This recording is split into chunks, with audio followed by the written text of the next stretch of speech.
এই জিনিসটা আমি মানতে পারতাম না। যখনই কোনো ডিসিশন নিতে চিন্তা করতাম তখনই ভাবতাম যে আমার মেয়েটা তো বাবা ছাড়া হবে, সে তো বাবা ডাকতে পারবে না। এইটা ফ্যামিলির সন্তানরা আসলে জানে যে না, এটা ওরা করছিল এই জন্য যে আমি যেহেতু ওখানে যেয়ে থাকবো, আর ওরা 4 ভাই ওরা। আমার নাম হচ্ছে মোসাম্মদ পারুল। পারুল, বয়স কত এখন? বয়স 35 বয়স। আপনি কোন জেলায় জন্মগ্রহণ করেছেন? নারায়ণগঞ্জ আমাদের জেলা। বর্তমানে নারায়ণগঞ্জে আছেন? না, আমি ঢাকায় থাকি। ঢাকায় থাকছেন। তো একটু ছোটবেলা থেকে আমরা শুরু করি, ধারাবাহিকভাবে আমরা শুনতে থাকি। জি প্লিজ। ছোটবেলায় আসলে তেমন কোনো ঘটনা নেই, গ্রামে বড় হয়েছি, সোনারগাঁতে লেখাপড়া করেছি। আচ্ছা। যখন আমি ইন্টার পরীক্ষা দিই তখন আমার বিয়ের কথা হচ্ছিল। আচ্ছা, আপনার ফ্যামিলি সম্পর্কে যদি একটু জানি, আপনার বাবা কি করতেন? আমার বাবা জব করতেন, এখন কিছুই করেন না। ওই সময় কি ধরনের জব করতেন? একটা প্রাইভেট কোম্পানিতে ছোট্ট একটা জব করতেন। কয় ভাই বোন আপনারা? আমার 2 ভাই আর আমি একাই বোন। ওকে, মানে আপনি বড়? না, আমার বড় ভাই। 2 ভাই আপনার বড়? হ্যাঁ, না, এক ভাই আমার বড় আর এক ভাই মানে আপনি মেজো? হ্যাঁ, মেজো। আচ্ছা, ঠিক আছে। ইন্টারমিডিয়েট পড়ার সময়টাতে আপনার বিয়ের কথাবার্তা চলছে? হ্যাঁ, তখন কথাবার্তা চলছে, মেন্স হচ্ছে আমার বড় ভাই তখন ঢাকায় থাকে। আচ্ছা। তো সেই ক্ষেত্রে আমার গ্রামেরই একটা ছেলে, আমার বড় ভাইয়ের ফ্রেন্ড, সেও ঢাকায় থাকে। তো ওনার যেখানে দোকান, মানে ওনার একটা ডিপার্টমেন্টাল স্টোর ছিল এখানে বিজনেস করতেন ঢাকাতে। হ্যাঁ, তো আমার ভাইয়া ওখানে যাওয়া আসা করতো আমার ফ্রেন্ডের দোকানে। তো ওখানে একটা ছেলে থাকতো মেসে, তো সেই ছেলেটা আবার পরিচিত আমার ভাইয়ের ফ্রেন্ডের সাথে। আচ্ছা। ভাইয়া তো মাঝে মাঝে যেত ওই দোকানে। তো সেই ক্ষেত্রে ভাইয়ের ফ্রেন্ড সেই ফ্রেন্ড আমার ব্যাপারে কথা বলছে ওনার সাথে, বিয়ের ব্যাপারে। তো আমি কিছু জানি না তখনও। ইন্টার পরীক্ষা দেওয়ার পর ঢাকায় চলে আসি বেড়াতে। আচ্ছা। আর মামার বাসায় চলে আসি বেড়াতে। তো হঠাৎ করে একদিন ওই ভাইয়া ফোন দিয়ে আমার ভাইয়াকে বলছে যে ছেলেটাকে তোমাদের বাড়িতে নিয়ে যাবো দেখার জন্য। তখন আমি জানি না সে আমাকে দেখতে আসবে। তো ভাইয়া রাতে বলতেছে চলো দেশে, বাড়িতে। বড় ভাই? হ্যাঁ, আমার বড় ভাই। জি। বাড়িতে চলো, যেতে হবে। তো আমি, আমার 2 মামাতো বোন ছিল ছোট ছোট, ওরা 2জন, ওদেরও পরীক্ষা শেষ। তো বলতেছে চলো যাই বেড়াতে। তো আমরা ওদেরকে নিয়ে গেছি। তো আমি যে বাড়িতে গেছি, আমি একটা মেহমান আসছে, তাকে আপ্যায়ন করতে হবে, কি করতে হবে, সেগুলো আমার কোনো কেয়ার ছিল না। আসছে, সেটা আবার আসছে রাত্রে, প্রায় 10টা বেজে গেছে তখন ওরা আসতে আসতে। আমরা আগে পৌঁছেছি, ওনারা পরে আসছে। তো সেই সময় আমি ঘুমাই গেছি অলরেডি, ঢাকা থেকে যেয়ে ঘুমাই গেছে। তো ওরা আসছে পরে আমার মা বলতেছে যে খাবার টাবার নিয়ে দাও ওদেরকে। তো খাবার দিলাম ওদেরকে, খাবার টাবার দিয়ে পরে আবার চলে আসছি। তো ওরা ওদিন রাতেই চলে আসছে, থাকেনি আর। তো এই দেখা আমাদের। তখন আপনি জানতেন না যে তখন আমি জানি না যে ওর সাথে বিয়ের ব্যাপারে কথা হবে বা কিছু হচ্ছে। ওকে। তো ওদিকে আমাদের ফ্যামিলির সাথে কথা হচ্ছিল, ভাইয়ার সাথে আর কি। তো ভাই ওকে এমনি চিনে, দোকানে আসা যাওয়া করতো, এতটুকু চিনে। জাস্ট একটা মেসেজ এরকম ছেলে থাকলে যতটুকু চেনা যায় অতটুকু। তো সে তখন গার্মেন্টসে জব করে, গার্মেন্টসে ঠিক সুপারভাইজার বলে না, তখন সে ওই পোস্টে জব করে ছেলেটা। হ্যাঁ, তো স্যালারিও তেমন ছিল না। যাই হোক, তো ভাইয়া যখন বিয়ের কথাবার্তা চলতেছে, তো ওদের বাড়ি থেকে আমাদের এখানে দেখতে আসবে। তখন আমি ঢাকায়, আমি তখনও বাড়িতে না। তারপর আবার নিয়ে যাওয়া হলো বাড়িতে, যে ওদের বাড়ি থেকে লোকজন আসবে দেখতে। তখন আমি শুনতে পেলাম যে আমার জন্য বিয়ের কথাবার্তা চলছে। তো ওদের বাড়ি থেকে আসলো, ওর বাবা আসলো, ছেলেটার বাবা, ওর বড় ভাই, ওর মামা, 3 জন, আর কি আসছিল আমার ঠিক এখন মনে পড়তেছে না। ওই 4 জন বা 5 জন এরকম আসছে। তো অনেক আয়োজন করা হয়েছে আমাদের বাড়িতে, খাওয়া দাওয়ার ব্যাপারটা অনেক অন্যরকম করা হয়েছে। ঢাকা থেকে আমার মামিরা সবাই গেছে, আমিও গেছি।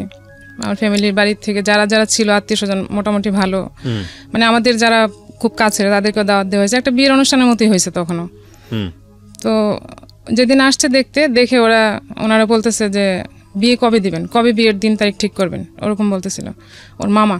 পরে আমার মামা বলতেছে দেখতে আসছেন, আগে দেখে নেন, আমরাও তো দেখবো, তারপর না বিয়ের দিন তারিখ ঠিক হবে। তারপরে কয়েকদিন পরে আবার আমাদের বাড়ি থেকে ওদেরকে দেখতে গেছে ওদের বাড়িতে। তা আমার ফ্যামিলির লোকজন হচ্ছে, আমি হচ্ছিলাম প্রথম বিয়ে আমাদের ফ্যামিলির মধ্যে।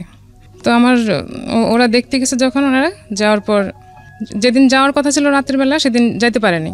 কারণ সেই গাড়িতে যে গাড়ি ভাড়া করছিল সেটা ছিল আমার খালাতো ভাইয়ের গাড়ি। আচ্ছা। কিন্তু সেদিন সে গাড়ি নিয়ে আসছে, গাড়ি নষ্ট হয়ে গেছে। আসার পর গাড়ি নষ্ট হয়ে গেছে, সেদিন রাতে তারা যেতে পারেনি। কারণ আমার ওই ছেলেদের বাড়ি ছিল ঝিনাইদহ, তো রাতে যেতে হবে, সকালে যে পৌঁছাবে, সেভাবে প্ল্যান করা ছিল। তো অর্ধেক পথ আসার পরে, ঢাকায় আসার পরে গাড়ি নষ্ট হয়ে গেছে, তো আর যেতে পারেনি। ওকে বাদ দিয়ে পরে ওরা রাতে, সকালবেলা পরের দিন প্রায় অনেক বেলা হয়ে গেছে, 11টা-12টার দিকে, তখনও ঢাকায় তারা তখন পৌঁছে যাওয়ার কথা ছিল, যাইতে পারেনি। পরে গাড়িতে বাসে করে গেছে ওনারা সবাই। যাওয়ার পর ওদের বাড়িতে আয়োজন টায়োজন করছে, খাওয়া দাওয়া সবই হয়েছে। আর ওদের বাড়িটা ছিল এরকম যে একটা ছোট্ট ঘর ছিল, তেমন কিছু ছিল না, তো ওদের ব্যবহার দেখে আমার ফ্যামিলি সবাই মোটামুটি রাজি হয়ে গেছে যে না ওরা সহজ সরল আছে, ভালো আছে, আর ছেলে যেহেতু শিক্ষিত আছে তাহলে আমাদের প্রবলেম নেই, আমরা ওদেরকে একটা ব্যবস্থা করে দিব, ওরা চাকরি বাকরি করবে, সমস্যা নেই। তো সেই চিন্তা করে ওরা ঝিনাইদহের মানুষ, আমরা তো ঢাকায় সবসময় বড় হয়েছে, ঢাকার এলাকার মানুষ, আমরা তো বাইরে কখনো যাইনি, গ্রামে মানে ওই সব সাইডে কখনো যাওয়া হয়নি। তো ওরা ওদের ব্যবহার দেখে মনে হচ্ছে ওরা খুবই সাধারণ মানুষ, খুবই সহজ সরল মানুষ, ওদের মতো মানুষ হয় না। আর ওর একটা বোন ছিল, মানে বোন আছে, ওটা দেখে আবার আমার মামা আমার ভাইয়ের জন্য পছন্দ করে রাখছে, মনে মনে দেখে পছন্দ করে আসছে। তো এটা তখন বলে না, আসার পরে বলছে আর কি। ওইটাই বিশেষ করে চোখে লাগছে বেশি, যে আমরা এখানে আত্মীয় করলে মেয়েটাকে আমরা নিতে পারবো আমাদের বাড়িতে। তো এরকম কথাবার্তা বলে আসছে। আসার পর ওই গ্রামে যখন গেছে, আমার চাচাতো ভাই ছিল একটা, ওনাদের সাথে গেছে দেখতে বিয়েতে। ও চাচাতো ভাই আমাকে পছন্দ করতো, বাট ফ্যামিলিতে বলে না কখনো যে আমাকে পছন্দ করে, আমাকে বলছে যদি আমি রাজি থাকি তাহলে সবাইকে সে মানাবে। বলেছে না, আমি আপনাকে ভাই জানি, ভাই, অন্য কিছু না। তো সেই ভাই যে ছেলেটাকে দেখতে গেছে ঝিনাইদহতে, সেই ছেলের চাচার একটা দোকান ছিল ওখানে কাছে। তো চাচার দোকানে যখন গেছে, চাচাকে জিজ্ঞেস করছে ছেলে লেখাপড়া কেমন, কতটুকু করছে, কি আসে বিষয়। তো কতটুকু লেখাপড়া করছে আমরা ঠিক জানি না, চাচা বললো এটা। ওকে। তো এটা এসে আবার আমার ভাই, ওই চাচাতো ভাই বলছে, বলার পরে আমার ফ্যামিলি থেকে কি ওটা মানে নেই যে এটা মিথ্যা কথা হইতে পারে, বা মানে এই চাচাতো ভাই আবার আপনাকে পছন্দ করতো না? হ্যাঁ, ওনার সঙ্গে বিয়ে শাদীর কথাবার্তা ছিল না, সেই কারণে হয়তো সে আমাকে পছন্দ করতো, সেই কারণে ওকে সন্দেহ করেছে, মিথ্যা কথা বলছে, ওকে সন্দেহ করছে। এটাই আমার সবাই করছে যে এটা হয়তো মিথ্যা কথা হইতে পারে, সে হয়তো চায় না সেজন্য বলছে। আর খালাতো ভাইকে তো বলছেই যে সেও চায়, সেজন্য সে নষ্ট গাড়ি নিয়ে আসছে, সে চায় না সেখানে যাক, এগুলো বলা হয়েছে। তো এটা নিয়ে ওই চাচাতো ভাই যে বলছে, এটা নিয়ে আমার চাচির মধ্যে, চাচা মানে ওই চাচি না, পাড়াপড়শি আরেক চাচির সাথে আমার মার একরকম ঝগড়াই হয়ে গেছে যে সে কেন মিথ্যা কথা বললো এসে। তো দেখা কিন্তু একবারই হয়েছে, একবারই ওদের বাড়িতে গেছে, আর কিন্তু দ্বিতীয়বার যায়নি কখনো দেখা করতে। যেহেতু ছেলে দেখছে এখানে, খুবই ভদ্র, খুবই ভালো, তো ছেলেই চাই, দেখতেও সুন্দর, কোনো প্রবলেম নাই। আমার মা তো অনেক পছন্দ করছে ছেলেকে, এই ছেলের কাছে বিয়ে দেবে। তো কথা ভাবে চলতেছে, মাঝখানে কিছু স্টপ ছিল, কী কারণে আমি জানি না। তো আমি তখন তো গ্রামে চলে গেছি অলরেডি, আর তখন মোবাইল তো অ্যাভেলেবেল ছিল না। তো আমার ভাইয়ের কাছে মোবাইল ছিল, ভাইয়া ঢাকা থাকতো, আর আমাদের বাজারে একটা দোকান ছিল মোবাইলের কথা বলার জন্য। ওখানে বলাছে যে যখনই যে আসবে ফ্যামিলি থেকে কথা বলতে বা ফোন করলে ডেকে দিবে, আর বিল যা হবে লিখে রাখবে, ভাইয়া ওটা যখনই বাড়ি যাবে তখন দিয়ে দিবে। তো আমি ওখানে, ভাইয়া ফোন দিছে, খবর পাঠাইছে যে তোমার ভাই ফোন দিছে, পরে আমি কথা বলতে গেছি। ওখানে একটা ছেলে ছিল, আমাকে দেখছে, বাট আমি জানি না।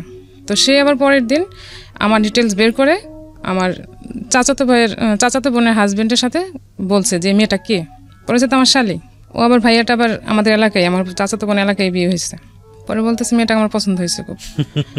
তো আমরা জানি না, যেহেতু এখানে কথা চলতেছে অলরেডি। তো ওই ছেলেটা আর আমার ভাই দুলাভাই আসছে, আইসা আমার মাকে বলতেছে, কাকি পারুলকে তো একটা ছেলে পছন্দ করছে, খুব ভালো ছেলে, বিদেশ থাকে, সে বিদেশ থেকে আসছে, অনেক পছন্দ করছে, এখন আপনারা যদি রাজি থাকেন তাহলে ওদের ফ্যামিলি থেকে দেখতে আসবে।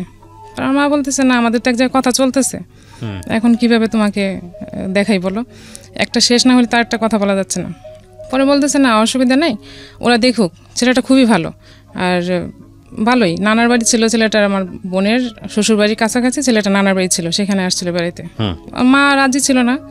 তারপরে পরের দিন দুলাভাই বলতেছে যে যেহেতু আমি এই বাড়ির জামাই, তো আমাকে সে অনেক রিকোয়েস্ট করে বলতেছে আপনারা বিয়ে দেন আর না দেন, আমি একটু নিয়ে আসি, ওরা দেখে যাক, কথা বলে যাক, তারপরে তো বলতে পারবো যে না আমি দেখাইছি। মা বলছে ঠিক আছে, আমি কোনো আয়োজন করবো না, তোমরা এমনি ছেলেকে নিয়ে এসো।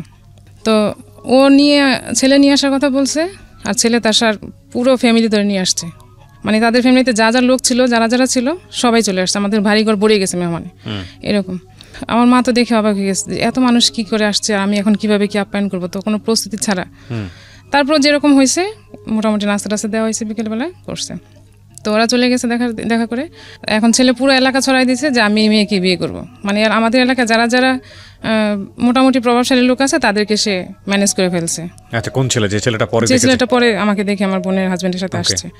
তো বলতেছে আমি এই মেয়েকে বিয়ে করব, যা লাগে আমি সব দিয়ে নিয়ে যাব, আমার বাড়িতে যা খরচ টরচ হয় এভরিথিং সব সে দিবে, এবং সে আমাকেই বিয়ে করবে। মা কি করলো, মা বলতেছে না, এখানে তো বিয়ে দেওয়া যাবে না, আর ছেলেটাকে আমারও পছন্দ হয় নাই। পছন্দ বলতে আমি তো চাই না এখন বিয়ে করব, মানে এরকম প্রিপারেশন আমার মনের ভিতর ছিল না। তো আমি বলতেছে আমি ঢাকায় যাব। পরে ভাই আমাকে আবার ঢাকায় নিয়ে গেল, ঢাকা নিয়ে গেলো বলতে আমার ভাইয়ের চাচাতো ভাইয়ের একটা বিয়ে ছিল ওখানে, মানে যে দুলাভাই নিয়ে এসছে বিয়ের প্রপোজাল, ওই দুলাভাইয়ের শালার বিয়ে চলবে, মানে বিয়ের কথা হচ্ছে, মানে বিয়ে ঠিক। তো ওই বিয়েতে আমরা অ্যাটেন্ড করবো, বৌভাত হবে, বিয়ে হবে। তো বিয়েতে আমরা ছিলাম সবাই, আমিও ছিলাম, আমার ভাইয়ারা ছিল, আমার ফ্যামিলির সবাই ছিল। তো বিয়ে যেদিন হলো, বিয়ে শেষ করে সেদিনই আমরা রাত্রে ভাইয়াও চলে গেল আমাকে নিয়ে। তো আমরা ঢাকায় চলে আসলাম। আবার পরের দিন ছেলেটা আমাদের বাড়িতে নাকি আসছে, সে নাকি অনেক মোটা একটা চেন নিয়ে আসছে, আমাকে বিয়ে করুক আর না করে সে আমাকে এটা গিফট করবে। তো আমার মা, আমি তো চলে আসছে, ওরা তো জানে না ফুল নিয়ে আসছে কি নিয়ে আসছে, আর আমি জানি না। পরে আমাদের বাড়িতে গেছে আমার দুলাভাইয়ের সাথে, পরে বলতেছে ও তো এটা নিয়ে আসছে ওকে দেওয়ার জন্য, বিয়ে করুক আর না করুক সে এটা ওকে গিফট করবে। আর সেদিন যেদিন সে দেখতে আসছে আমাকে, সেদিন সে অনেক গোল্ড পরে আসছিল, ব্রেসলেট, চেন টেন, এভরিথিং অনেক কিছু পরে আসছে করার জন্য চেষ্টা করছে, হ্যাঁ হয়তো বা। তো সে পরে আসছে, তা চেনটা নিয়ে আসছে, সে আমাকে দিবে। তো আমি তো ছিলাম না, মা বলছে না ও তো চেন নিবেও না, আর ও তো নাই এখানে, ও তোর সাথে দেখা হবে কিভাবে। তো ছেলেটা চলে গেছে, আমার সাথে আর দেখা হয়নি, আর কোনো কথা হয়নি। তো আমার মার ইচ্ছে ছিল যে যেটা দেখছে সেখানে বিয়ে হবে, আর যে ছেলেটা পরে আসছে সেই ছেলেটার যে গ্রামের বাড়ি ওইটা আবার আমার নানার বাড়ির কাছাকাছি। তো ওই এলাকাটা আমাদের পছন্দ না, আমাদের ফ্যামিলি কারোরই পছন্দ না যে ওই এলাকাতে বিয়ে দেবো, সারা জীবন খেটে খেটে মরবে এরকম। যাই হোক, এটা গেল। তারপর আমি তো ঢাকায় চলে আসলাম। চলে আসার পর এদিকে বিয়ের কথাবার্তা টোটালি কমপ্লিট, এদিক দিয়ে জিনাইদার যে ছেলেটা তার সাথে বিয়ের কথাবার্তা কমপ্লিট হয়ে গেছে। তো আমি এর মধ্যে একদিন বলছিলাম ভাইয়াকে যে আমি গার্মেন্টসের ছেলে বিয়ে করবো না, যারা গার্মেন্টসে জব করে আমি এই ছেলে বিয়ে করবো না। তো ভাইয়া আমার সাথে কথা বলেনি সেদিন থেকে আর, যে কেন আমি কথা বললাম। তো ভাইয়ের একটাই ই ছিল সবসময় যে রাগ হলে কথা বলতো না কারোর সাথে।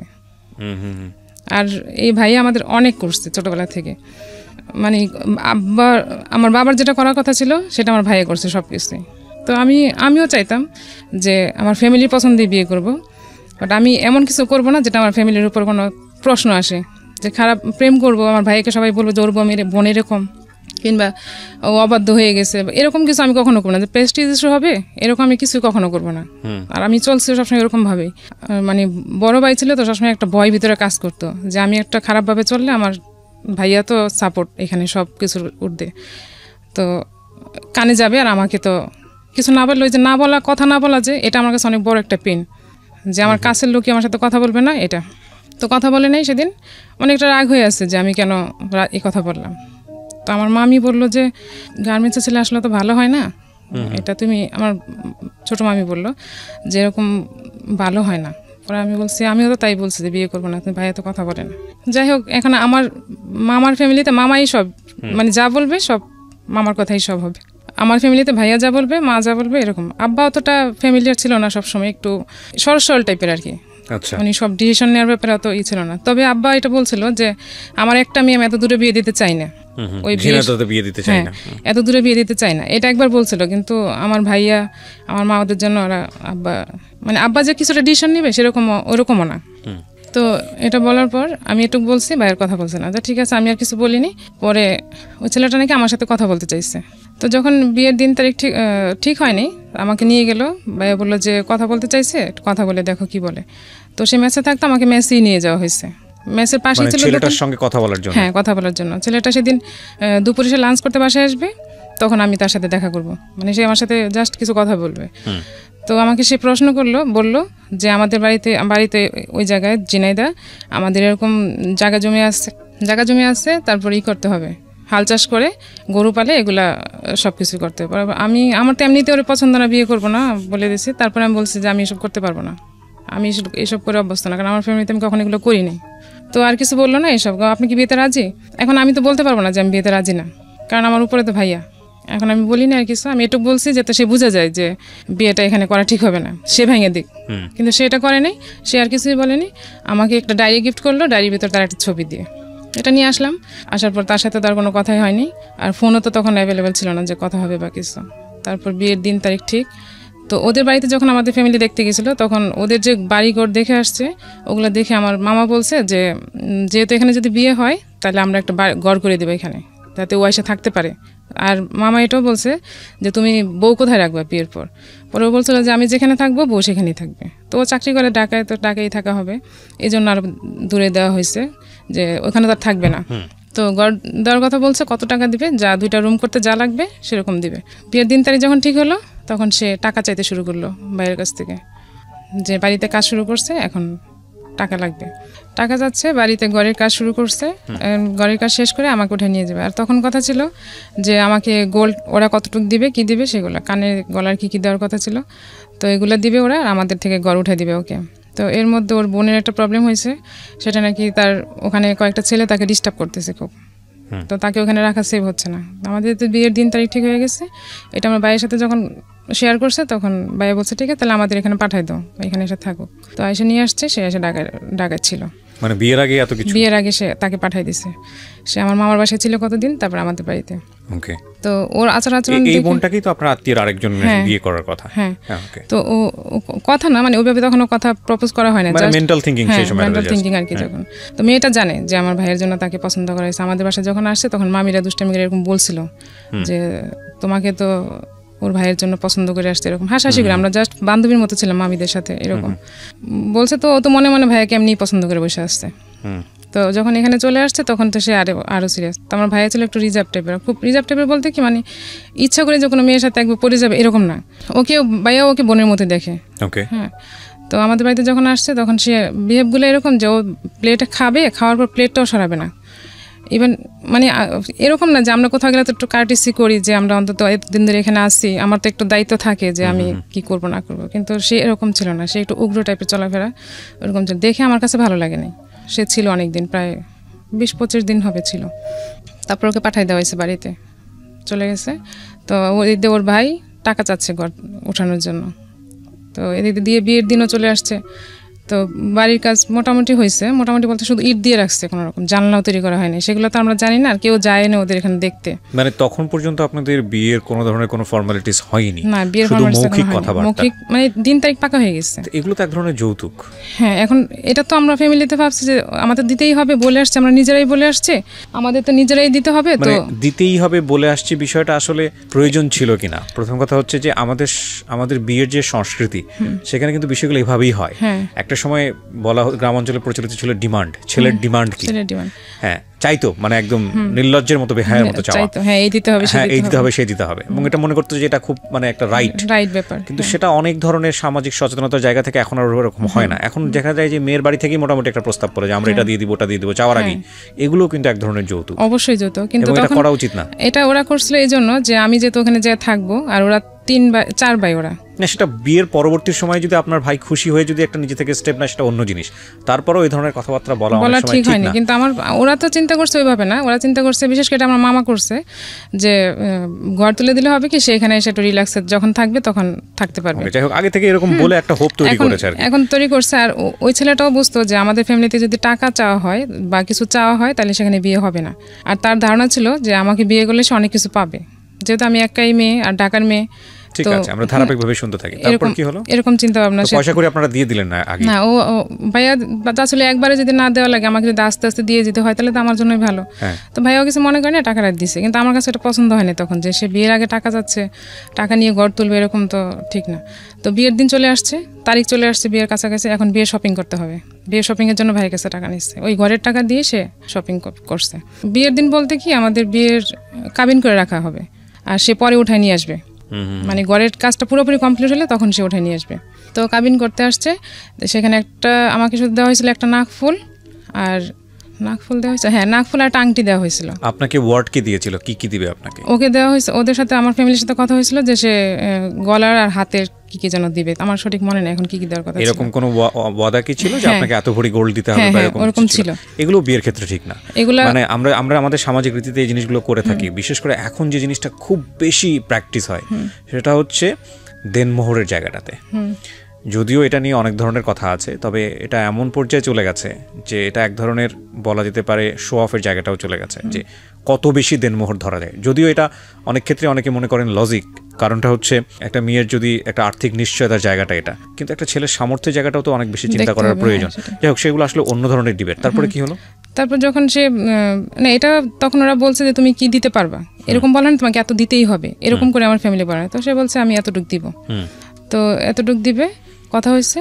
এখন বিয়ের কাবিনের দিন সে দিবে না, এটা উঠায় যখন নিয়ে যাবে তখন দিবে। তো কাবিনের দিন আসছে ওর ফ্যামিলি থেকে যারা যারা আসার, আমার বাড়িতে পুরাই একটা বিয়ের আয়োজন হয়েছে যেদিন কাবিন হবে সেদিন।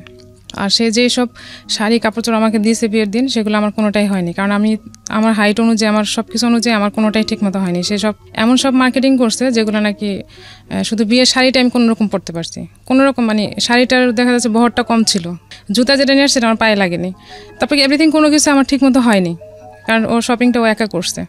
হ্যাঁ, আর ছেলে মানুষ শপিং করলে যা হয় আর কি। তারপর বিয়ে হলো, বিয়ে হওয়ার দিন বলা হয়েছিল যে সে থাকবে, ওনারা মানে আসবেন আমাদের বাড়িতে, বিয়ে যেতদিন আমাকে উঠায় নিয়ে না যাবে। তো গ্রামের বিয়ে, তো বিয়ে হওয়ার পরে তারা বলতেছে থাক, সবাই যেহেতু বিয়ে যেহেতু হয়ে গেছে ছেলে থাক। তারপর সেদিন বিয়ের দিন তো সে রয়ে গেল, থাকার পর সেদিন খুব বৃষ্টি হয়েছে খুব রাতে, আর গরমও ছিল খুব, এপ্রিলে ছিল তো অনেক গরম ছিল, তো বিদ্যুৎ ছিল না। আর আমাদের বাড়িতে যে ঘর ছিল সেখানে আমাদের তো অনেক মেহমান আসছে, সবাই ছিল, তো আমাদের বাড়িতে থাকার কোনো ব্যবস্থা রাতে ছিল না। তো আমার চাচার বাড়ি আছে আরেকটা, আমরা সেখানে ছিলাম। তো আমার খুব ভয় লাগতেছিল যে একটা ঘরে এরকম অজানা একটা লোকের সাথে কিভাবে থাকবো, কিভাবে একদমই অচেনা। তো আমার খুবই ভয় লাগতেছিল। আমার প্রত্যেকটা মানুষের একটা ড্রিম থাকে না, আমরা কিন্তু একটা মানে ম্যাচিউর বলি বা একটা ইম্যাচিউর বয়সে সবার একটা স্বপ্ন থাকে না, বিয়ের স্টার্টিং সময়টা যে মানুষটা আমার জীবনে আসবে সেই মানুষটাকে নিয়ে খুব সুন্দর একটা চিন্তা করা, এরকম একটা স্বপ্ন কিন্তু প্রত্যেকটা মানুষ, আমি যত জানি মেয়েদের মনে একেবারে টিনেজ বয়স থেকে শুরু হয় থাকে। হ্যাঁ, আমার ছিল, হয়তো অতটা থাকে না। আমার ছিল এরকম যে আমি এটা কখনোই চিন্তা করিনি আর মানতেও পারিনি যে বিয়ের প্রথম রাত আমি আমার বাবার বাড়িতে থাকবো। এটা খুবই আমার কাছে একটা কেমন জানি মনে হয়েছে। মানে এই কথাটা যারা ভিডিওতে দেখছেন বা রেডিওতে অনুষ্ঠানটা শুনছেন তাদেরকে এই কারণেই বলছি, যারা ভবিষ্যতে বিয়ে শাদী করবেন অন্তত মানে একটা মেয়েকে এই কথাটা জিজ্ঞেস করাটা খুব প্রয়োজন, যদি বিয়ের আগে এটা সম্ভব হয় কারোর পক্ষে, যে what is your dream actually, মানে যেই মানে বিয়ের প্রথম রাত এটা খুব গুরুত্বপূর্ণ, একটা মানুষের সঙ্গে জীবন শুরু করার প্রথম মুহূর্ত, এটা আসলে বিশেষ করে মেয়েদের একটা অনেক সুন্দর স্বপ্ন থাকে, অ্যাটলিস্ট তাদের ওই স্বপ্নটুকু পূরণ করা যায় কিনা ছেলেদের সাইড থেকে, এইটুকুর চেষ্টাটা করা। বাট লাকিলি আর আনলাকিলি আমাদের জীবনটা আসলে সবকিছু সবসময় কিন্তু পরিকল্পনা মাফিক আসে না, এবং খুব ইভেনচুয়ালি হঠাৎ করে চলে আসে, যেটা আমাদের চিন্তার সাথে কোনো রকমের মিলই থাকে না। অনেক সময় তো আমরা ওই ব্যাপারটা নিয়ে ডিসঅ্যাপয়েন্ট হই। আর এই রাতটা নিয়ে আমরা কথা বলতে চাচ্ছি এই কারণে যে this is a very special night, এবং এটা জীবনে একবারই আসে, তো সেই জায়গাটা থেকে এইটার যেই ড্রিম প্ল্যানটা থাকে সেটা আসলে পূরণ করা উচিত এবং চেষ্টা করা উচিত অন্তত। জি, আপনি যেটা বলছিলেন। তারপর তো বিদ্যুৎ ছিল না, তো অন্ধকার, সব বাড়িঘর তো সবই অন্ধকার, তো শুধু ক্যান্ডেল জ্বালানো হয়েছিল। তো আমার ভাবিরা বলতেছিল যে যাও, কিছু হবে না, ভয়ের কোনো কারণ নেই, এরকম বলতেছিল। কিন্তু আমি আমার ভিতর থেকে মানতে পারতেছিলাম যে আমার ভয় লাগতেছিল যে আমি কি করব, কি হবে, মানে এরকম একটা ভয় কাজ করতেছিল, মানে খুবই আমি ভিতর থেকে কাঁপতেছিলাম এরকম। তো যখন গেলাম তো আসার পর আমার হাত ধরছে, ওরকম না কোনো এই যে একটা প্রিপারেশন কিংবা একটা কিছু বলা করা ওরকম কিছুই না, জাস্ট আমার হাতটা ধরে দেখছি আমি খুব কাঁপতেছিলাম ভয়তে। তো বলতেছে এরকম কাঁপতেছো কেন? আমি বলছি আমার ভয় লাগতেছে, এটুকু বলছে। বলে আমি দূরে সরে বসে আছি, অনেক দূরে সরে গেছি। সরে যাওয়ার পর সে শুয়ে পড়ছে, শুয়ে পড়ার পর আমাকে বলতেছে বাতাস দাও পাখা দিয়ে, মানে অনেক গরম লাগতেছিল তখন। আপনাকে কমেন্ট করছে সে? হ্যাঁ, আমাকে বলতেছে বাতাস দাও, গরম লাগতেছে আমার খুব। তো আমি কি বোকা ছিলাম, আমি এটা বলতে পারিনি যে আমি পারবো না বাকি, আমিও ঠিক বাতাস করতেছি, ভালো কাজ, ঠিক আছে, হ্যাঁ আমি করে যাচ্ছি বাতাস, যে আমি অচেনা মানুষ, তার সাথে আমি মোটে কথাই হয়নি, কিছুই না, তাকে কেন আমি বাতাস করবো বা কিছু এরকম কোনো কমেন্টস আমার ছিল। তো ও বলছে বাতাস করো, আমিও যতক্ষণ সাথে ছিলাম বাতাস করছে, ক্যান্ডেল নিভে গেছে, দেন আমি শুয়ে পড়ছি, ও ঘুমাই গেছে, আমিও শুয়ে পড়ছি। দেন সকালে বাসায় আসলাম আমাদের বাড়িতে এসে, তো মামির আমার সাথে দুষ্টামি করতেছিল এমনিতেই। তো আসলে ওরকম কিছুই না, আমাদের এখানে রীতি হচ্ছে যে জামাই পরের দিন বাজার করে এরকম, বা 2 দিন পরের দিন বা তারপরের দিন এরকম বাজার করার সিস্টেম। তো আমার বিয়ের দিন যারা আসছিল আমার আত্মীয় স্বজন, তাকে এত পরিমাণে সালামি দিছে, সে সালামিতে তার বাজার হয়ে গেছে, এত পরিমাণে সে সালামি পাইছে। তো পরের দিন সে বাজার করতে গেছে, বাজার টাজার নিয়ে আসছে, তো ওগুলো আমার মামারাই সব, মামিরা সব রান্না টান্না সব কিছু করছে। তো 2 দিন পর তো ওর তো চাকরি আসতে হবে। তারপরে মামিরা যখন চলে আসলো তখন আমাদের বাড়িতে আমরা থাকলাম, সেখানে আমরা আর কোনো কথাবার্তা ওরকম হয়নি তার সাথে আমার। তো ও চলে আসলো 2 দিন পর, আমি বাড়িতে রয়ে গেলাম। তো মামা বলছিল যে এরপরে আর কোনোদিন ওরা বিয়ের উঠায় নেওয়ার আগে আর দেখা সাক্ষাৎ হবে না, তাইলে জিনিসটা অন্যরকম হয়ে যাবে, আর আমরা চাচ্ছি যে আমরা অনেক বড় করে অনুষ্ঠান করে তারপর উঠাই দিব। তো মামা কি করলো, আমাকে ঢাকায় নিয়ে আসলো, ভাইয়া বললো যে ঢাকায় চলো, তাহলে করবে। তো আমি ঢাকায় চলে আসলাম, আর ওদিকে ও জব চলে গেল। তো মামার বাসায় আসা হয়নি, কিংবা ওইভাবে তাকে বলা হয়নি, কিংবা অ্যাড্রেসও দেওয়া হয়নি যে বাসায় আসো বা কিছু এরকম কিছু। আমি আমার মতো আছি মামার বাসায়, ওর মতো আছে। তো মামির আমার সাথে ফাজলামি করতেছিল অনেক রকম কথা বলে, তো আমি বলছি না এরকম কিছু না, কিন্তু আমার তো ভয় লাগে ওকে দেখলি। আমি তখন কেবল ইন্টার পরীক্ষা দিছি আর অত ছিলাম না। পরে বলতে আপনাদের সাথে বয়সের ডিফারেন্স কতটুকু ছিল? 6-7 বছর হবে। 6-7 বছর, ওকে। ঢাকায় ছিলাম তো, এপ্রিলে 5 তারিখে বিয়ে হয়েছে, তো 10 তারিখের মধ্যে আমি ঢাকায় চলে আসছি। আর 14 তারিখে মেবি ছিল পয়লা বৈশাখ ছিল, 14 তারিখ সম্ভবত, পয়লা বৈশাখ। তো বৈশাখে প্ল্যান করা ছিল, ওর বোন তখন ঢাকায়, আবার বিয়ে যখন আসছে তখন আসে যায়নি, ঢাকায় রয়ে গেছে। তো প্ল্যান ছিল যে সবাই মিলে ঘুরতে যাবে পয়লা বৈশাখের দিন, ঘুরতে যাবে। কে কার সাথে কীভাবে ঘুরতে যাবে? মামিরা যাবে মামার সাথে, মামাতো বোনরা, ভাইয়া আর ভাইয়ার যে ফ্রেন্ড ঘটক, সে ফ্রেন্ড আর আমার ননদ যাবে একসাথে ঘুরতে, আর আমি আর আমার হাজব্যান্ড যাবো ঘুরতে। তো সে আমাকে ফোন দিল ভাইয়ার মোবাইলে পয়লা বৈশাখের 2 দিন আগে, মানে 2 দিন আগে না 1 দিন আগে যেন, ফোন দিয়ে আমাকে জিজ্ঞেস করতেছে আমি তার সাথে কি ঘুরতে যাব, মানে ওরা যে প্ল্যান করছে আমার ফ্যামিলি থেকে সেটা কি আমি যাব নাকি না হলে সে দেশে চলে যাবে। সে আমার প্ল্যানটা, ওর প্রশ্নটা ছিল এরকম যে সবাই তো প্ল্যান করছে ঘুরতে যাওয়ার জন্য, তুমি কি যাবা নাইলে আমি বাড়ি যাব।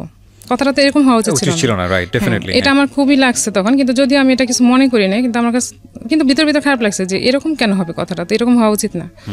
তো আমি আর কিছু বলি না, আমি বলছি যে সবাই যেভাবে ডিসিশন নেয় আমিও সেইভাবেই যাব। তো পয়লা বৈশাখ দিন ভাই আমাকে বাইকে করে নামাই দিয়ে আসলো ওর মেসের কাছে, ওর ওখানে। তো ওখান থেকে আমরা ঘুরতে যাবো একসাথে। ও গেছে, আমি গেছি, ওর সাথে ওর 2টা ফ্রেন্ড। তো 2টা ফ্রেন্ডকে সাথে নিয়ে গেছে। আমরা প্রথমে গেলাম সংসদ ভবনে, নিয়ে যাওয়ার পর সে ওখানে ওদের সাথে খুব আড্ডা দিচ্ছে।